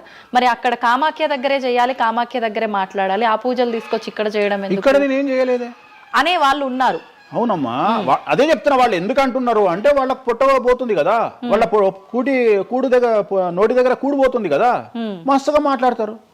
ఇది ఏమైతుంది? నేను ఒక లాజిక్ చెప్తా. ఇప్పుడు నీకు ఒక షాపు నడుస్తుంది, బుక్ స్టాల్ అంటే ఎదురుగా ఇంకో బుక్ స్టాల్ పెట్టినప్పుడు ఆటోమేటిక్గా వీటి దెబ్బతింటాడు. నేను ఒక కొత్త మార్గం ఎంచుకున్నా, ఈ కొత్త మార్గం ఎంచుకోవడానికి దమ్ము ధైర్యం కావాలి. నా వేలో నేను వెళ్తున్నా. నన్ను విమర్శించడానికి చాలా మంది వస్తారు. కారణం ఏంటి అంటే వేణుస్వామి ఒక్కడే, వేణుస్వామి ఒక్కడే. కానీ 99 మంది పాజిటివ్ దక్షిణాచారంలో వెళ్తే వేణుస్వామి ఒకడే వామాచారంలో వెళ్తున్నాడు. వీళ్ళకి నేను అందరికీ కాంపిటీటర్గా వీళ్ళు భావిస్తున్నారు. నేనేమంటున్నా అంటే సార్ నీకు నేను కాంపిటీటరే కాదు, ఎందుకంటే మీరందరూ సౌందర్య మన ఆమె పేరు ఇంకో సాయి ఏమో హీరోయిన్ పేరు ఏదో ఉంటుంది కదా, సాయి పల్లవి. సో మీరంతా సాయి పల్లవి సౌందర్య టైపు, నేను సన్నీ లియోన్ టైపు. నన్ను వదిలేయండి, నన్ను వదిలేయండి. నాకు మీకు కాంపిటీషన్ లేదు. నేను బికినీ మీద తిరుగుతా, నేను అన్ని వదిలేసుకున్నా. నా మొలదారం కూడా తీసి పక్కకు పెట్టిన. అంటే నాకు బట్టలు ఇప్పే అవకాశం మీకు ఇయ్యట్లా, మొత్తం ఇప్పేసుకున్నా నేను ఆల్రెడీ. మీరు ఇప్పుదామంటే ఏం లేవు నా దగ్గర చివరికి నా అండర్వేర్తో సహా నా మొలదారంతో సహా ఇప్పుకున్నా. ఇంకేం లేవు మీరు ఇప్పడానికి. సో మీ పని మీరు చేసుకోండి, మీరు సాత్విక దేవతలను ఆరాధించుకోండి, మీరు ఏం చేసుకోండి. వీళ్ళదంతా ఏ కాన్సెప్ట్ అంటే సువర్ణ పుష్పార్థం అక్షతాం సమర్పయామి అంటే సువర్ణ పుష్పం అనుకొని అక్షతలేనైనా మీరు అదే బ్యాచ్. మందు అనుకొని మటన్ అయినా, మాంసం అనుకొని మటన్ అయినా, మందు అనుకొని స్కాచ్ పోయినైనా నాది ఆ బ్యాచ్. నా బ్యాచ్ నాదే. నేను జెన్యూన్గా ఏం కావాలనో అమ్మవారికి అదే ఇస్తా. చాలామంది శాస్త్రంలో వారాహి అమ్మవారికి ఎరుపు రంగు అన్నము నైవేద్యంగా పెట్టమని చెప్పారు. ఇక మన మేధావులు ఇంత కుంకుమ తీసుకొని అన్నంలో కలిపి ఇక ఫీల్ అవుతుంటాడు, ఇక వాడికి రక్తం కలిపినట్టే ఇక తీసుకొచ్చి పెడతాడు. అంటే నువ్వు అమ్మవారిని పిచ్చిదాన్ని చేస్తావా? శాస్త్రం ఏం చెప్పింది, నువ్వేం చేస్తున్నావు అంటే చెక్ చేసుకోమని చెప్పి ఇవి చెప్ప చేత కాదు ఎవరికి. శాస్త్రం ఏం చెప్పింది, వారాహి అమ్మవారికి ఎరుపు రంగులో అన్నం పెట్టమని చెప్పింది. నువ్వేం చేస్తున్నావు, అమ్మవారిని మోసం చేసి కుంకుమతో అన్నం పెడుతున్నావు. ఆ కుంకుమ కూడా ఒరిజినల్ కాదు, డూప్లికేట్ కుంకుమ. సో అక్కడ ఏం పెట్టాలో నాకు తెలుసు, నువ్వు వాటి పెడతలేవు. అమ్మవారిని నిన్నెందుకురా అనుగ్రహిస్తుంది? అమ్మవారిని నిన్ను ఎందుకు అనుగ్రహించాలి అంటే నువ్వు అమ్మవారిని మోసం చేసే మొనగానివి కదా, మోనార్కు కదా నువ్వు. నేను మోసం చేయ అమ్మవారిని. రెండవది, నన్ను నమ్మితే నా దగ్గరికి రమ్మంటున్నా.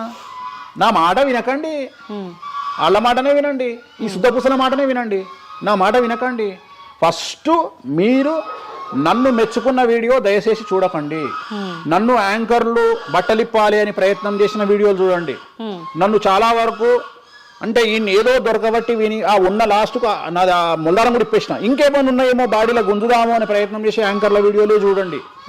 నా గురించి నెగిటివ్ పెట్టిన వీడియోలో చూడండి.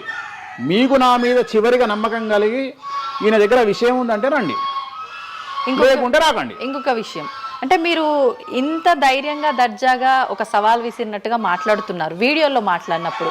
మరి మీరు చెప్పినవన్నీ అంటే వేణుస్వామి చెప్పినవన్నీ వాస్తవాలైతే, శాస్త్రంలో ఉంది నేను చూపిస్తానే అతనైతే, ఎంతసేపు ఉన్నా ఆయన పర్సనల్ వీడియోలో చెప్పడము, వేరే యాంకర్ల దగ్గర చెప్పడం తప్ప డిబేట్లకు ఎందుకు రారు, వచ్చి మాతో వాదించవచ్చు కదా, ప్రూవ్ చేయొచ్చు కదా అని చాలా మీరు రెడీనా?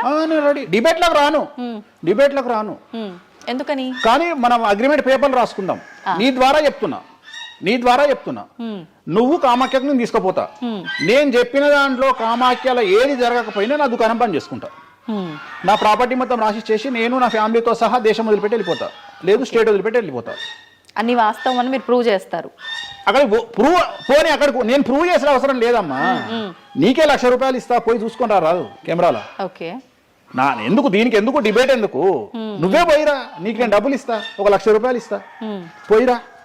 ఓకే, పోయేసి అక్కడ ఏమేమి జరుగుతుంది, ఏమేమి పూజలు చేస్తారో నువ్వే చెప్పు. ఇప్పుడు కామాఖ్యలో కూడా అమ్మవారి గర్భగుడి లోపల దాకా ఈ పంచమకార వ్యవహారం కానివ్వండి, బలి సాంప్రదాయం, ఆ బలికి సంబంధించిన విధానం కానీ లోపలికి లేదు, అది కూడా ఏదున్నా మెయిన్ గుమ్మం బయటే అని అంటున్నారు. అది సో ఇది అంతా నీకు ఎప్పుడు రైట్స్ వస్తాయి అంటే చూసినప్పుడు మాట్లాడడానికి వస్తాయి.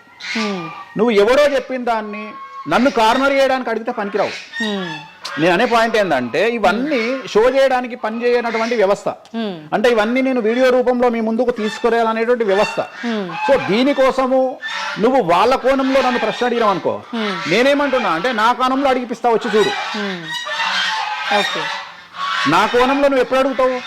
నాతో పాటు వచ్చినప్పుడు అడుగుతావు. నువ్వు నాతో పాటు చూడకపోతే నువ్వెట్లా అడుగుతావు? అట్లనంట ఇట్లనంట.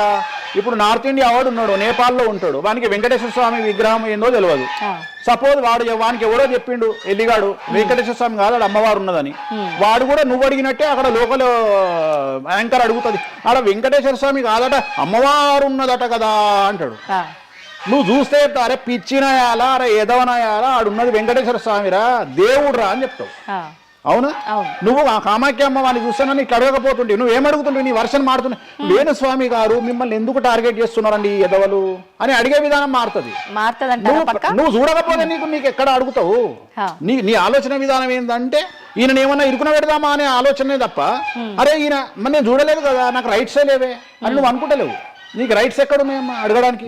నన్ను అడగడానికి నీకు రైట్సే లేవు. అంటే మీరు అన్నట్టు నేను అక్కడికి వచ్చి చూస్తే అక్కడ జరిగేది చూస్తా, అది మాత్రం శాస్త్ర ప్రకారంగా జరుగుతుందో లేదో నేను చూడలేను కదా. అంటే దీన్ని బట్టి నీ ఉద్దేశం ఏంటి అంటే, ఒక దేవాలయంలో కూడా శాస్త్ర ప్రామాణికంగా జరగదు. కామాఖ్యలో తెలుగు వాళ్ళు మాట్లాడుకునే, పండితులు మాట్లాడుకునేవే నిజాలు. ఇప్పుడు నువ్వు అనేది అదే కదా. అంటే అది ప్రాంతీయం ప్రకారంగా జరుగుతుంది. అది మరి ఏదైనా ప్రాంతీయమే జరుగుతుందమ్మా, ఏదైనా ప్రాంతీయమే జరుగుతుంది, ఏదైనా ప్రాంతీయమే జరుగుతుంది. గోవాల కసినో ఆడితే తప్పు లేదు, తెలంగాణలో కసినో ఆడితే తప్పు. దాన్నే దేశకాలమాన పరిస్థితులు అంటారు. తిరుపతి వెంకటేశ్వర స్వామికి తిరుపావడ సేవ చేస్తారు, మరి ఎందుకో లోకల్ టెంపుల్ ఎందుకు తిరుపావడ సేవ చేస్తలేరు? తిరుపతి వెంకటేశ్వర స్వామి వారికి పునుగుపిల్లి తైలం పెడతారు, మరి అట్లనే ఇప్పుడు రేపటి నుండి రామాలయంలో పునుగుపిల్లి తైలం పెట్టి నువ్వు వచ్చి నువ్వు స్టార్ట్ చేయమ్మా. మన తెలుగు రాష్ట్రాలలో నువ్వు ప్రాంతీయత గురించి మాట్లాడుతున్నావు కదా. అంటే ఒక్కొక్క దానికి ఒక్కొక్క కట్టుబాట్లు ఉంటాయి. అవునమ్మా, నీకు కావాల్సింది అల్టిమేట్ గా ఏంది? నీకు డబ్బు కావాలి, నువ్వు కోరుకున్న కోరికలు తీరాలి, అంతే కదా. నువ్వు కోరుకున్న కోరికలు తీరాలి. ఎంతమంది ఎకనామికల్ అఫెన్స్ చేస్తలేరు భారతదేశంలో? టీచర్ దగ్గర నుండి మొదలుకుంటే ప్రతి ఒక్క నువ్వు ₹1,00,000 లోన్ తీసుకొని కట్టకపోతే నీ ఇంటి ముందరకు వస్తారు. 20,000 కోట్లు తీసుకున్నాడు దొబ్బేస్తామని సంఘ కూడా ఎవడు పట్టుకోడు.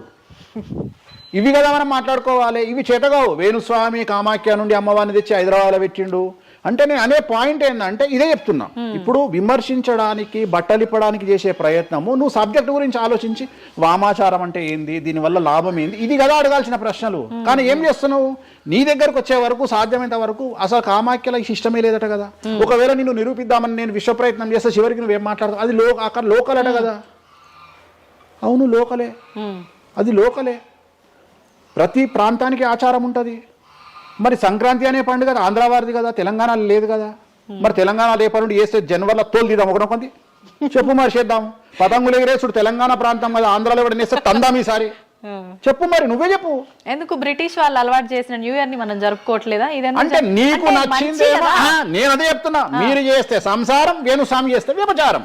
అంటే అర్థమైంది ఏంటంటే యాంకరింగ్. ఇప్పుడు ఇంటర్వ్యూ మనం మాట్లాడుకుంటే సంవత్సరం గురించి మాట్లాడదామంటే నీకు అల్టిమేట్గా కాంట్రవర్సీ కావాలి. ఎందుకంటే జనాలు కాంట్రవర్సీ తన్నుకొని వస్తే ఎంజాయ్ చేస్తారు.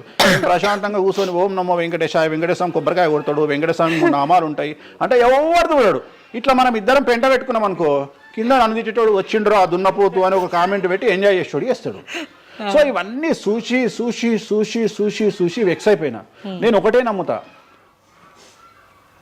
ఒక మనిషి విమర్శించంగానే ఆ మనిషి లైఫ్ నాశనం అయితే ఆ మనిషి బ్రతికి వేస్ట్. ఒక మనిషి కొట్టగలిగితే ఆ మనిషి లైఫ్ వేస్ట్. మీరు ఏం కొట్టుకుంటారో, ఏం విమర్శ చేసుకుంటారో మీ ఊహకే వదిలేస్తున్నా. వేణుస్వామి అన్టచబుల్. వేణుస్వామి చాలా కష్టపడి స్థాయికి వచ్చిండు. సో వేణుస్వామి చెప్పేవేవి అబద్ధాలు కాదు. ఇంత పెద్ద స్టేట్మెంట్ ఇస్తున్నా. వేణుస్వామి తప్పు చేస్తే వేణుస్వామిని అమ్మవార్లు సర్వనాశనం చేస్తారు, 1000 ముక్కలు చేస్తారు. వేణుస్వామి సర్వనాశనం అయిపోతాడు. నా జోలికి ఎవడొచ్చినా వాన్ సంగతి అమ్మవారు చూసుకుంటుంది. ఇంతకంటే బిగ్గెస్ట్ స్టేట్మెంట్ ఎవడు ఇయ్యాడు ప్రపంచంలో, నేను ఇస్తున్నా. సో నేను ఇక్కడున్న తొప్పాసగాళ్ళతో డిబేట్ పెట్టాల్సిన అవసరం నాకు లేదు. నీకు దమ్ముంటే నువ్వు తీసుకురా, ఎవరిని తీసుకొస్తావో నేను డబ్బులు పెట్టుకుంటా, కామాఖ్య తీసుకుపోతా, చూపిస్తా. మళ్ళీ మొత్తం చూపించిన తర్వాత నేను నోట్ల నుంచి ఇది లోకల్ ఇది లోకల్. రాత్రి పెళ్లిలు ఏదైతాయి ఆంధ్రాలో అవుతాయి, తెలంగాణలో ఏ పెళ్లిలు అవుతాయి 11 గంటలకు అవుతాయి. మరి ఇప్పటి నుండి తెలంగాణలో ఎవడన్నా రాత్రిపూట పెళ్లి చేసుకుని తన్నాలే పట్టుకొని. ఇంత పెద్ద గ్లోబలైజేషన్ అయ్యింది. చివరికి బాలయ్య బాబు సినిమాలకు కూడా పరదాలు కాలుస్తున్నాం అమెరికాలో, పవన్ కళ్యాణ్ సినిమాలకు కూడా పరదాలు కాలుస్తున్నాం అమెరికాలో. దీంట్లో రానటువంటి పట్టింపు ఓన్లీ వేణుస్వామి కామాఖ్య దగ్గరికి పోయినప్పుడే వస్తుంది అంటే కావాలని చేస్తున్న వ్యవహారం ఇదంతా వాళ్ళ ఇష్టం.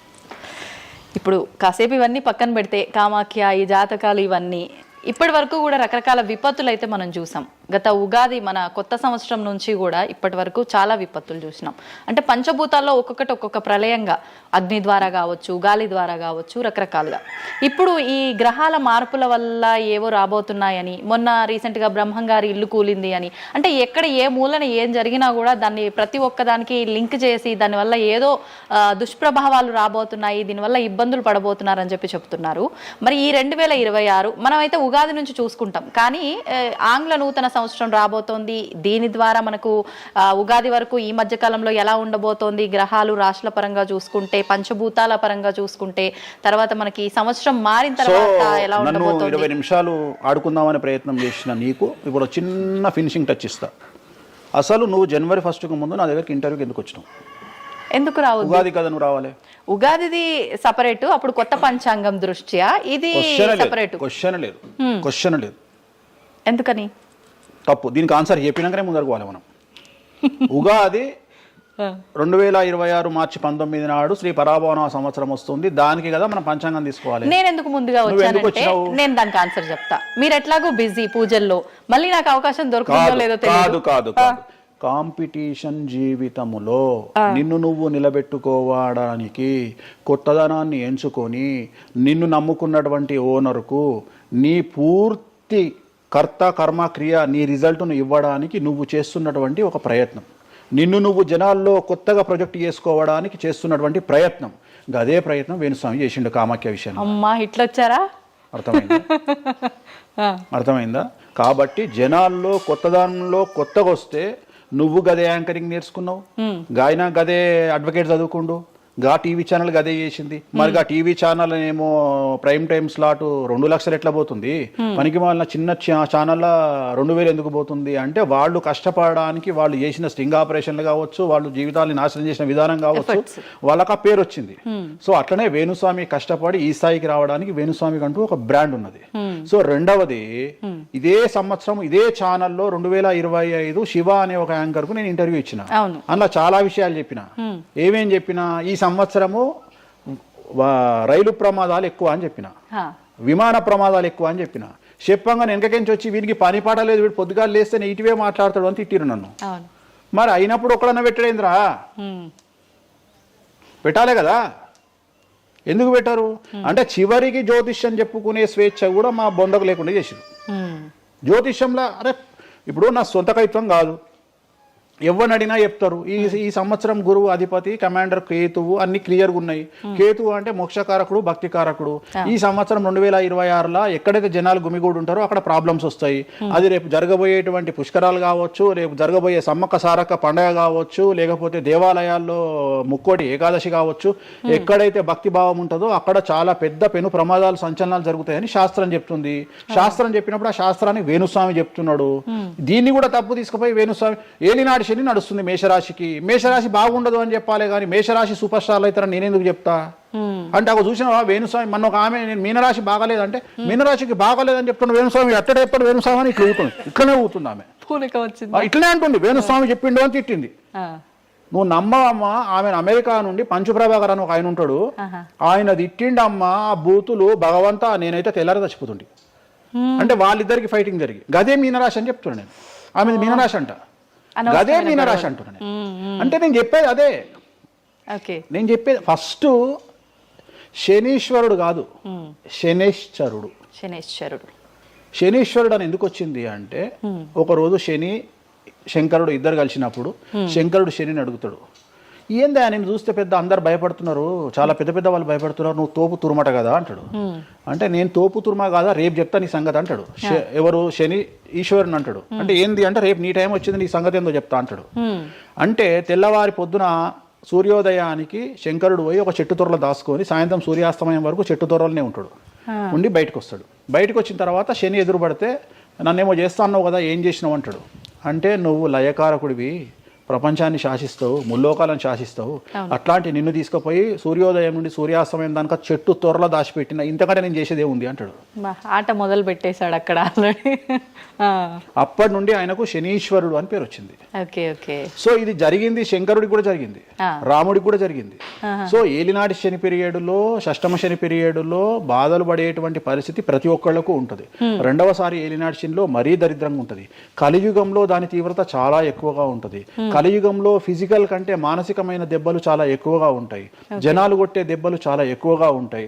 నరఘోష వల్ల తినే దెబ్బలు చాలా ఎక్కువగా ఉంటాయి. కలియుగ దైవమైనటువంటి వెంకటేశ్వర స్వామి వారికే ఎన్నో రకాల పూజలు చేసి దిష్టి తీయడానికి ప్రయత్నం చేస్తున్న సందర్భంలో ఆఫ్టర్ ఆల్ మానవుల మనమెంత. సో మన మీద ఎన్నో రకాల దుష్ప్రయోగాలు ఉంటాయి, ఎన్నో రకాల నరఘోషలు ఉంటాయి. సో ఇవన్నీ జనాలకు తెలియజేయాల్సిన బాధ్యత ఒరిజినల్ పండితుడిగా, ఒరిజినల్ జ్యోతిష్కుడిగా నా మీద ఉంది. సో సొంత కవిత్వము జనాలకు పాజిటివ్గా చెప్పడానికి నేనేమి ఏమో అంటారు కదా, వ్యక్తిగత ఏదో అంటారు వాళ్ళను, వ్యక్తిగతంగా కౌన్సిలింగ్ ఇచ్చేటువంటి వాడిని కాదు నేను. సో నేను శాస్త్రం ఏం చెప్పిందో నేను దాన్ని మాత్రమే జనాలకు చెప్పడానికి నేను ఇక్కడ ఉన్నా. అంతేగాని క్యాన్సర్ వచ్చిన పట్టుకొని నీకు ఏం లేదు అని చెప్పి వాడిని ఇంటికి పంపించి 2 రోజుల తర్వాత సచ్చేటట్టు చేసేటువంటి నీచుడిని నేను కాదు. క్యాన్సర్ వస్తే క్యాన్సర్ వచ్చింది, ధైర్యంగా బతుకు, ఇంకా బతుకు, నీ కోరికలు తీర్చుకో, అన్ని కోరికలు తీసుకొని సావు అని చెప్తా. రెండవది, అన్ని తిని 60 ఏళ్ళు పోతే ఏం తినకుండా 80 ఏళ్ళు బతికితే లాభం లేదు. సో కలియుగంలో ఇవన్నీ సమస్యలు చాలా తీవ్రంగా ఉంటాయి. భార్యాభర్త కారులో పోతే పక్కింటోడు ఏడిస్తాడు, మంచి కారు కొనుక్కుంటే ఏడిస్తాడు, ఒక పిల్లగాడు మంచి ఉత్తీర్ణత శాతంలో పాస్ అయితే ఏడిస్తారు, మంచి ఉద్యోగం వస్తే ఏడిస్తారు, ఒక పొలిటికల్ బాగుంటే చస్తాడు, ఒక యాంకర్కు డబ్బులు వస్తే చస్తాడు. సో ప్రతి దగ్గర ఏడుపు ఏడుపు ఏడుపు, జలసు అనేటువంటిది రాజ్యమేలుతున్నటువంటి సందర్భంలో తెలుగు రాష్ట్రాలలో అది పీక్ స్థాయిలో ఉండేటువంటి పరిస్థితులలో నిజాలు చెప్పి జనాలని భయానికి దూరంగా ఉంచాల్సినటువంటి బాధ్యత నాది, జరగబోయే నష్టం నుండి కాపాడాల్సినటువంటి బాధ్యత నాది అని ఇంతమంది రాళ్ళేసినా, ఇంత చెండాల పనులు చేసినా, వ్యక్తిగతంగా నన్ను విమర్శలు చేసినా నేను ఎవరిని వ్యక్తిగతంగా విమర్శించడం లేదు. ఎందుకంటే ప్రతి ఒక్కడి ముడి కింద ఖచ్చితంగా సమస్యలు ఉంటాయి. ఈ శుద్ధపూస ఎవడూ కాదు. నాకంటూ నెల రోజులు పక్కకు తీస్తే ఒక్కొక్కటి జాతకాలు చెప్పగలుగుతా అందరివి. నేను వాటి జోలికి బోదలుచుకోవట్లేదు. శాస్త్రం ఏం చెప్పిందో శాస్త్ర ప్రామాణికంగా నేను జనాలకు తెలియజేయాలని కోరుకుంటున్నా. సో లాస్ట్ ఇయర్ ఎట్లా జరుగుతుందో 2025లో అనుభవించిన కష్టం కంటే 2026 ఎక్కువ, 2026 కంటే 27 ఎక్కువ, 27 కంటే 28 ఎక్కువ. 2025 నుండి 28 వరకు సమాజంలో ప్రకృతిలో జరిగే సంఘటనల తీవ్రత చాలా ఎక్కువగా ఉండబోతా ఉంది. ప్రకృతి పరంగా, సామాజికంగా, అగ్ని ప్రమాదాల పరంగా, వాహన ప్రయాణాల ప్రమాదం, చాలా రకాల సమస్యలు ఈ సంవత్సరం ఉండబోతున్నాయి. ఓకే. రాశుల పరంగా ఎలా ఉంటుందండి? సో ఈ సంవత్సరము ఫస్ట్ రాశుల కంటే ముందు మనం మాట్లాడుకోవాల్సింది ఏంటి అంటే, ఈ సంవత్సరము రైలు ప్రమాదాలు, అగ్ని ప్రమాదాలు, వాహన ప్రమాదాలు, అలాగే జన సమీకరణలు ఉన్న చోట, భక్తులు గుమిగూడే చోట, జన సాంద్రత ఉన్న చోట, అది సినిమా థియేటర్లు అవ్వచ్చు, భక్తికి సంబంధించిన ఏరియా అవ్వచ్చు, సో మార్కెట్లు అవ్వచ్చు, మాల్స్ అవ్వచ్చు, వాటిల్లో పెను సంచలనాలు ఈ సంవత్సరం జరిగే అవకాశాలు ఉన్నాయి. ఆర్థిక నష్టము అంటే ఆస్తి నష్టము, జన నష్టము ఉండేటువంటి అవకాశాలు ఉన్నాయి. కాబట్టి జనాలకు చెప్పే విషయం ఏంటంటే, భక్తి పేరుతో జనాలు లేనటువంటి ప్లేస్కి వెళ్ళండి. ముక్కోటి ఉంది, ఖాళీగా ఉన్న వెంకటేశ్వర గుడికి వెళ్ళండి హ్యాపీగా. ఆ దేవుడికి డబ్బులు ఇచ్చిన వాళ్ళు అవుతారు, పంతులకు డబ్బులు ఇచ్చిన వాళ్ళు అవుతారు, గుడికి 4 రూపాయలు ఇచ్చిన వాళ్ళు అవుతారు. అట్లనే జనాలు లేనటువంటి ప్లేసుల్లో పుష్కరాలకు వెళ్ళండి ఈ సంవత్సరము. సో జన సాంద్రత ఉన్నటువంటి ప్రదేశాలను ఈ సంవత్సరం అవాయిడ్ చేయడానికి ప్రయత్నం చేయండి. సో టూర్లు మ్యాక్సిమం అవాయిడ్ చేయండి. ఈ సంవత్సరము లోయ ప్రాంతాలలో, కొండ ప్రాంతాలలో, నదీ పరివాహక ప్రాంతాలలో పెను సంచలనాలు నమోదయ్యే అవకాశం ఉంది. టూరిస్టు ప్రాంతాలలో కూడా ప్రాబ్లమ్స్ ఉంటాయి. ఈ సంవత్సరం భారతదేశంలో కొన్ని ప్రదేశాల్లో మత కల్లోలాలు రేగేటువంటి అవకాశం కనిపిస్తూ ఉంది, కర్ఫ్యూ విధించేటువంటి అవకాశం కనిపిస్తూ ఉంది. సో ఇవన్నీ కూడా ఈ సంవత్సరం చాలా తీవ్రంగా ఉండబోతా ఉన్నాయి. సో జాగ్రత్తలు వహిస్తే మంచిది. ఓకే. ఇప్పుడు అంటే ఇవి ఎవరికి, అంటే ఏదైనా గ్రహాల్లో మార్పులు ఉన్న వాళ్ళకా, లేదంటే అంటే ఇదంతా మనం ప్రకృతి పరంగా చెప్పాలి. ప్రకృతి పరంగా దాంట్లో ఎవరు ఉంటారు అంటే, చనిపోయే వాళ్ళని తీసుకుంటే ఆ బాధితులు ఎవరైతే ఉంటారో వాళ్ళ జాతకంలో ఏలినాటి శనో, షష్టమ స్థానంలో శనో, వ్యయ గురువో ఉంటాడు. సో మనం వాళ్ళే అని చెప్పలేం కదా, అక్కడికి పోయిన వాళ్ళల్లో వాళ్ళు ఉంటారు. ఎవడైతే నష్టజాతకుడు ఉంటాడో వాడికి ఆ ఇన్సిడెంట్ జరుగుతుంది. సో ఇది ఓవరాల్ గా సంవత్సర ప్రిడిక్షన్ అంటారు.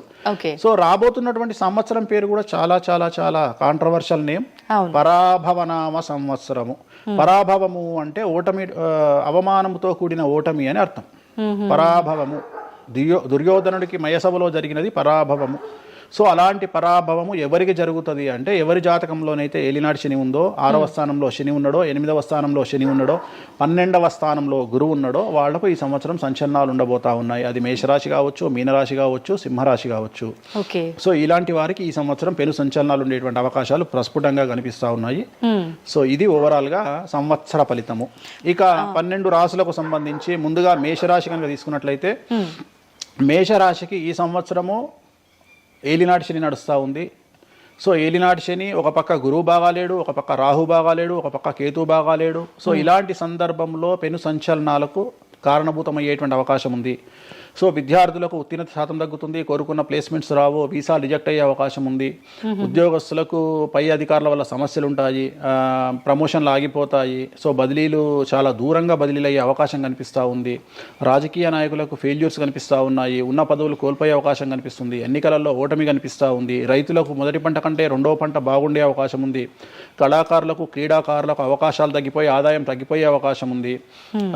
స్త్రీలకు సంబంధించి భర్తల మధ్యన గొడవలు అయ్యే అవకాశం ఉంది. అలాగే వ్యాపారస్తులకు బ్యూరోక్రాట్లకు ఈ సంవత్సరం ఏసీబీ, సిబిఐ, సిఐడి లాంటి కేసులు లేదా ఈడీ కేసులు కనిపిస్తూ ఉన్నాయి. ఈ సంవత్సరం ఓవరాల్గా మేషరాశి వాళ్ళని తీసుకుంటే న్యాయపరమైన ఇబ్బందులు, ఆర్థికపరమైన ఇబ్బందులు, ఆరోగ్యపరమైన ఇబ్బందులు, తండ్రికి సంబంధించిన అపమృత్యు గండము,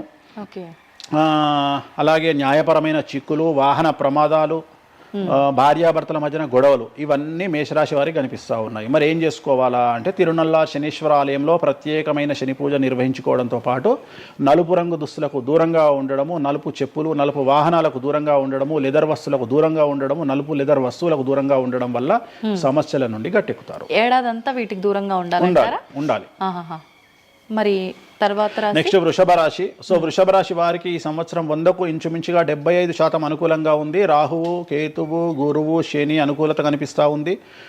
చాలా బాగుండబోతా ఉంది. ఈ సంవత్సరం మే నుండి విపరీతమైన రాజయోగం పట్టబోతా ఉంది. చాలా అనుకూలంగా ఉంది. విద్యార్థులకు ఉత్తీర్ణత శాతం ఉంటుంది. స్త్రీలకు అనుకూలమైన ఫలితాలు ఉంటాయి. స్త్రీలకు మీ ఇంట్లో కమాండింగ్ అంతా మీదే ఉంటుంది.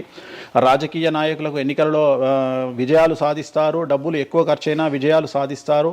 అలాగే రైతులకు 2 పంటల దిగుబడి రాబడి బాగుంటుంది. విద్యార్థులకు కోరుకున్న ప్రదేశాల్లో సీట్లు వస్తాయి. ఉత్తీర్ణత శాతం పెరుగుతుంది. అవివాహితులకు వివాహ యోగ సూచనలు కనిపిస్తున్నాయి. సంతానం లేని వారికి సంతాన యోగం కనిపిస్తూ ఉంది. వ్యాపారస్తులకు అన్ని రంగాల వ్యాపారస్తులకు అనుకూలమైన ఫలితాలు ఉండబోతా ఉన్నాయి. క్రీడాకారులకు, కళాకారులకు అవకాశాలు, ఆదాయము పెరుగుతాయి. ఓవరాల్గా ఈ సంవత్సరం పూర్తి స్థాయిలో మీకు ఎటువంటి సమస్యలు కనిపించడం లేదు. చాలా బాగుంది కాబట్టి మీకు ఎటువంటి రెమెడీస్ అవసరం లేదు. వీలైతే సోమవారం నాడు శివాలయంలో రుద్రాభిషేకాన్ని నిర్వహించుకోండి. సో నెక్స్ట్ మిథున రాశి. ఈ సంవత్సరం ఏదైనా రాశి 100కు 110% అనుకూలంగా ఉంది అంటే మిథున రాశి. సో గురువు, రాహువు, కేతువు అన్ని గ్రహాలు అనుకూలంగా ఉన్నాయి. పట్టిందల్లా బంగారంగా ఉంటుంది. గురువు అతిచారం వల్ల మీ జాతకం చాలా బాగుండబోతా ఉంది. గత 10 సంవత్సరాల నుండి మీరు పడుతున్నటువంటి కష్టాలన్నీ తొలగిపోయే అవకాశాలు కనిపిస్తూ ఉన్నాయి. సో కొత్త స్పీడ్తో ముందుకు వెళ్ళండి. కొత్త ఆలోచనలు చేయండి. ఎంత గొప్పగా జీవితంలో ముందుకెళ్లాలో ప్లాన్ చేయండి. చాలా గొప్పగా ఆలోచించండి. చిన్నగా ఆలోచన చేయకండి. గురువు విపరీత రాజయోగాన్ని ఇవ్వబోతా ఉన్నాడు. దైవబలం మీకు అనుకూలంగా ఉంది.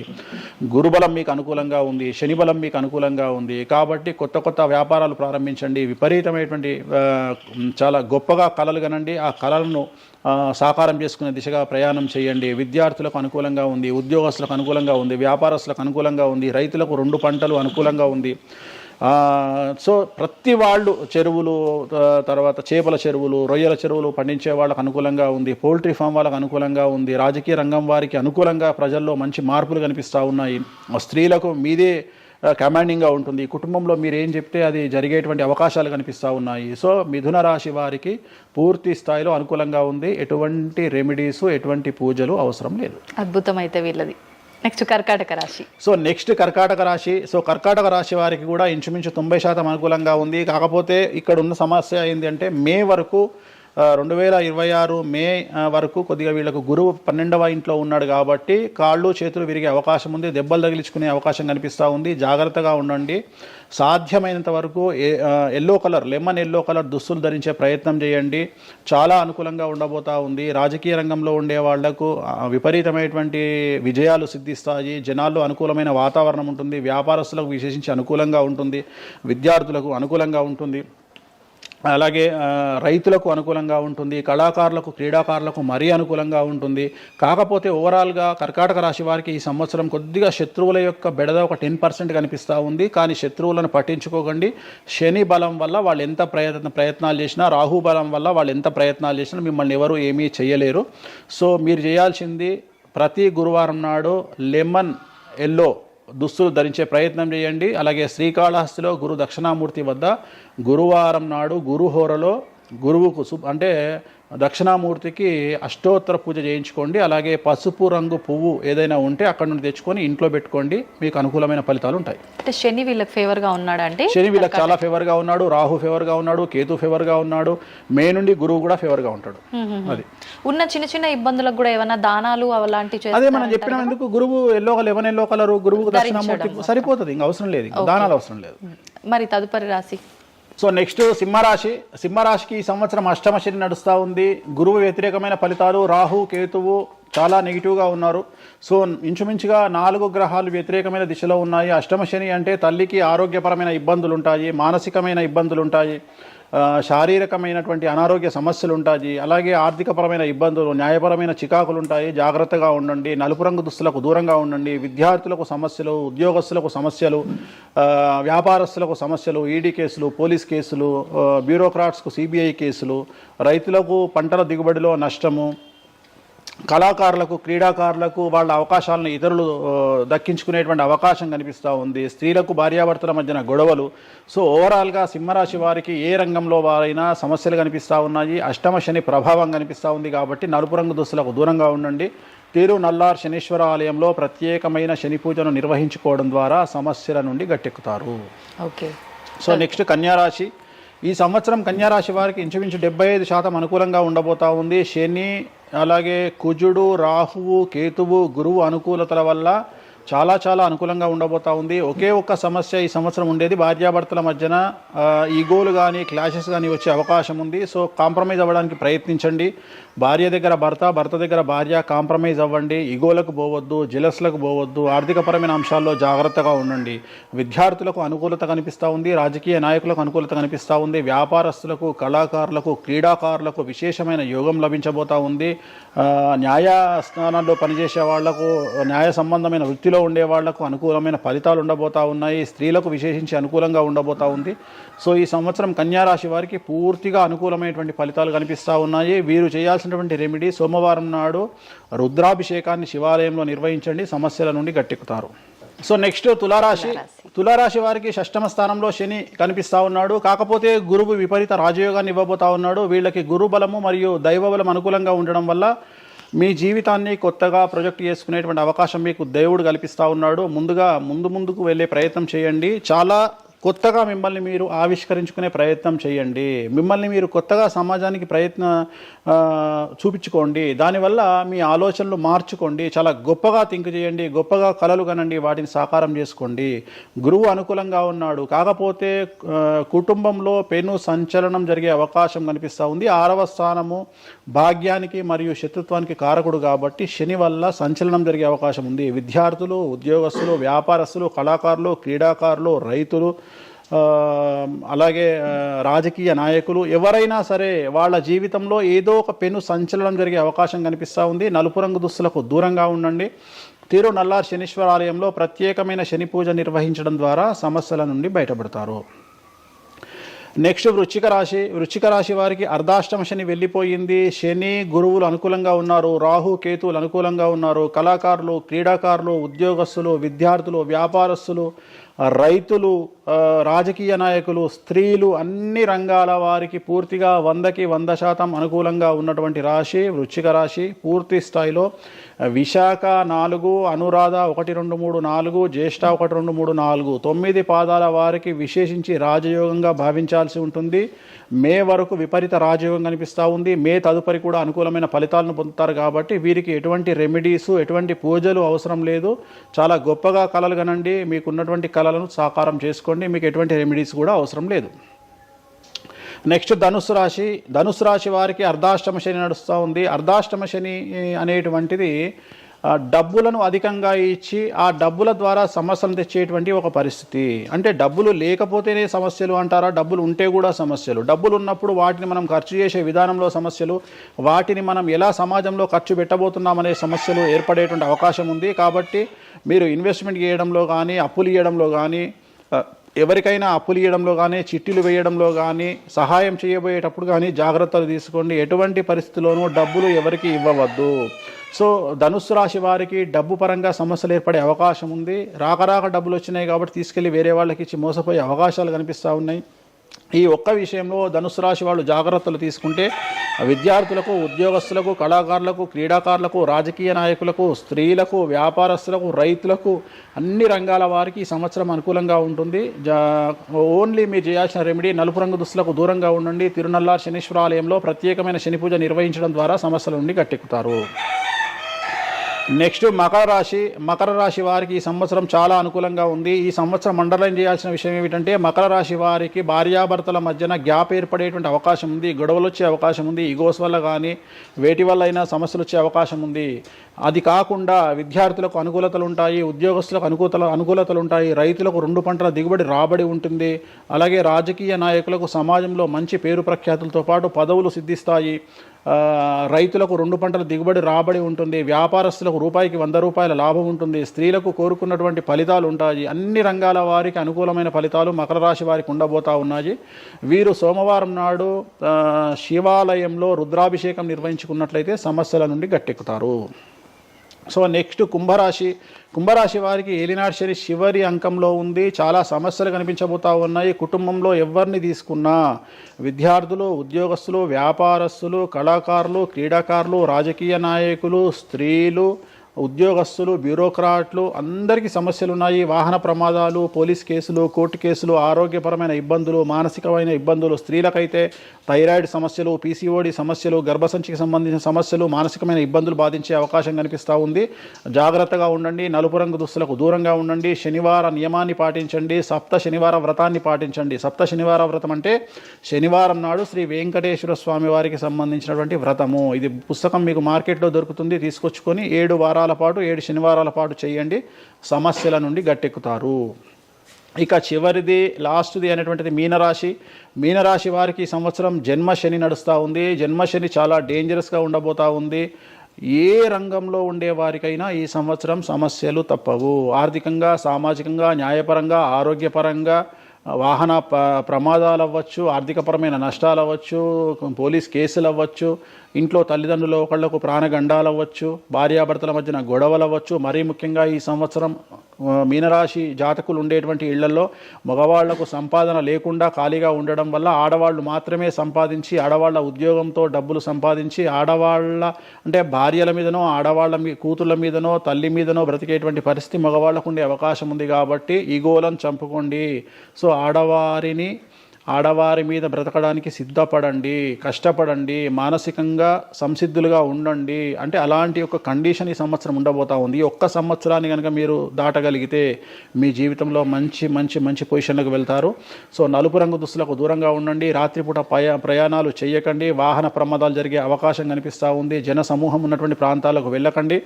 సో జాగ్రత్తలు తీసుకోండి. నలుపు రంగు దుస్తులకు దూరంగా ఉండండి. తిరునల్లార్ శనీశ్వర ఆలయంలో ప్రత్యేకమైన శని పూజ నిర్వహించడం ద్వారా సమస్యల నుండి బయటపడతారు.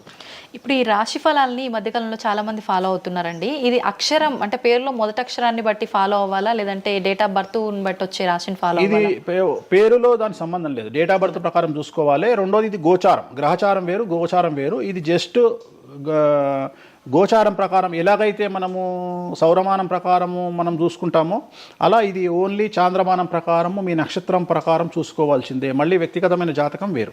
అంటే ఒక 3-4 రాశులు మినహాయించి అన్ని రాశుల వారికి కొంచెం ఇబ్బందికర పరిస్థితులే ఉన్నాయి. దానికి మీరు చెప్పిన రెమెడీస్ చేసుకుంటే సరిపోతుంది. ధన్యవాదాలండి, చాలా చక్కగా వివరించారు. ఓం నమో వెంకటేశాయ.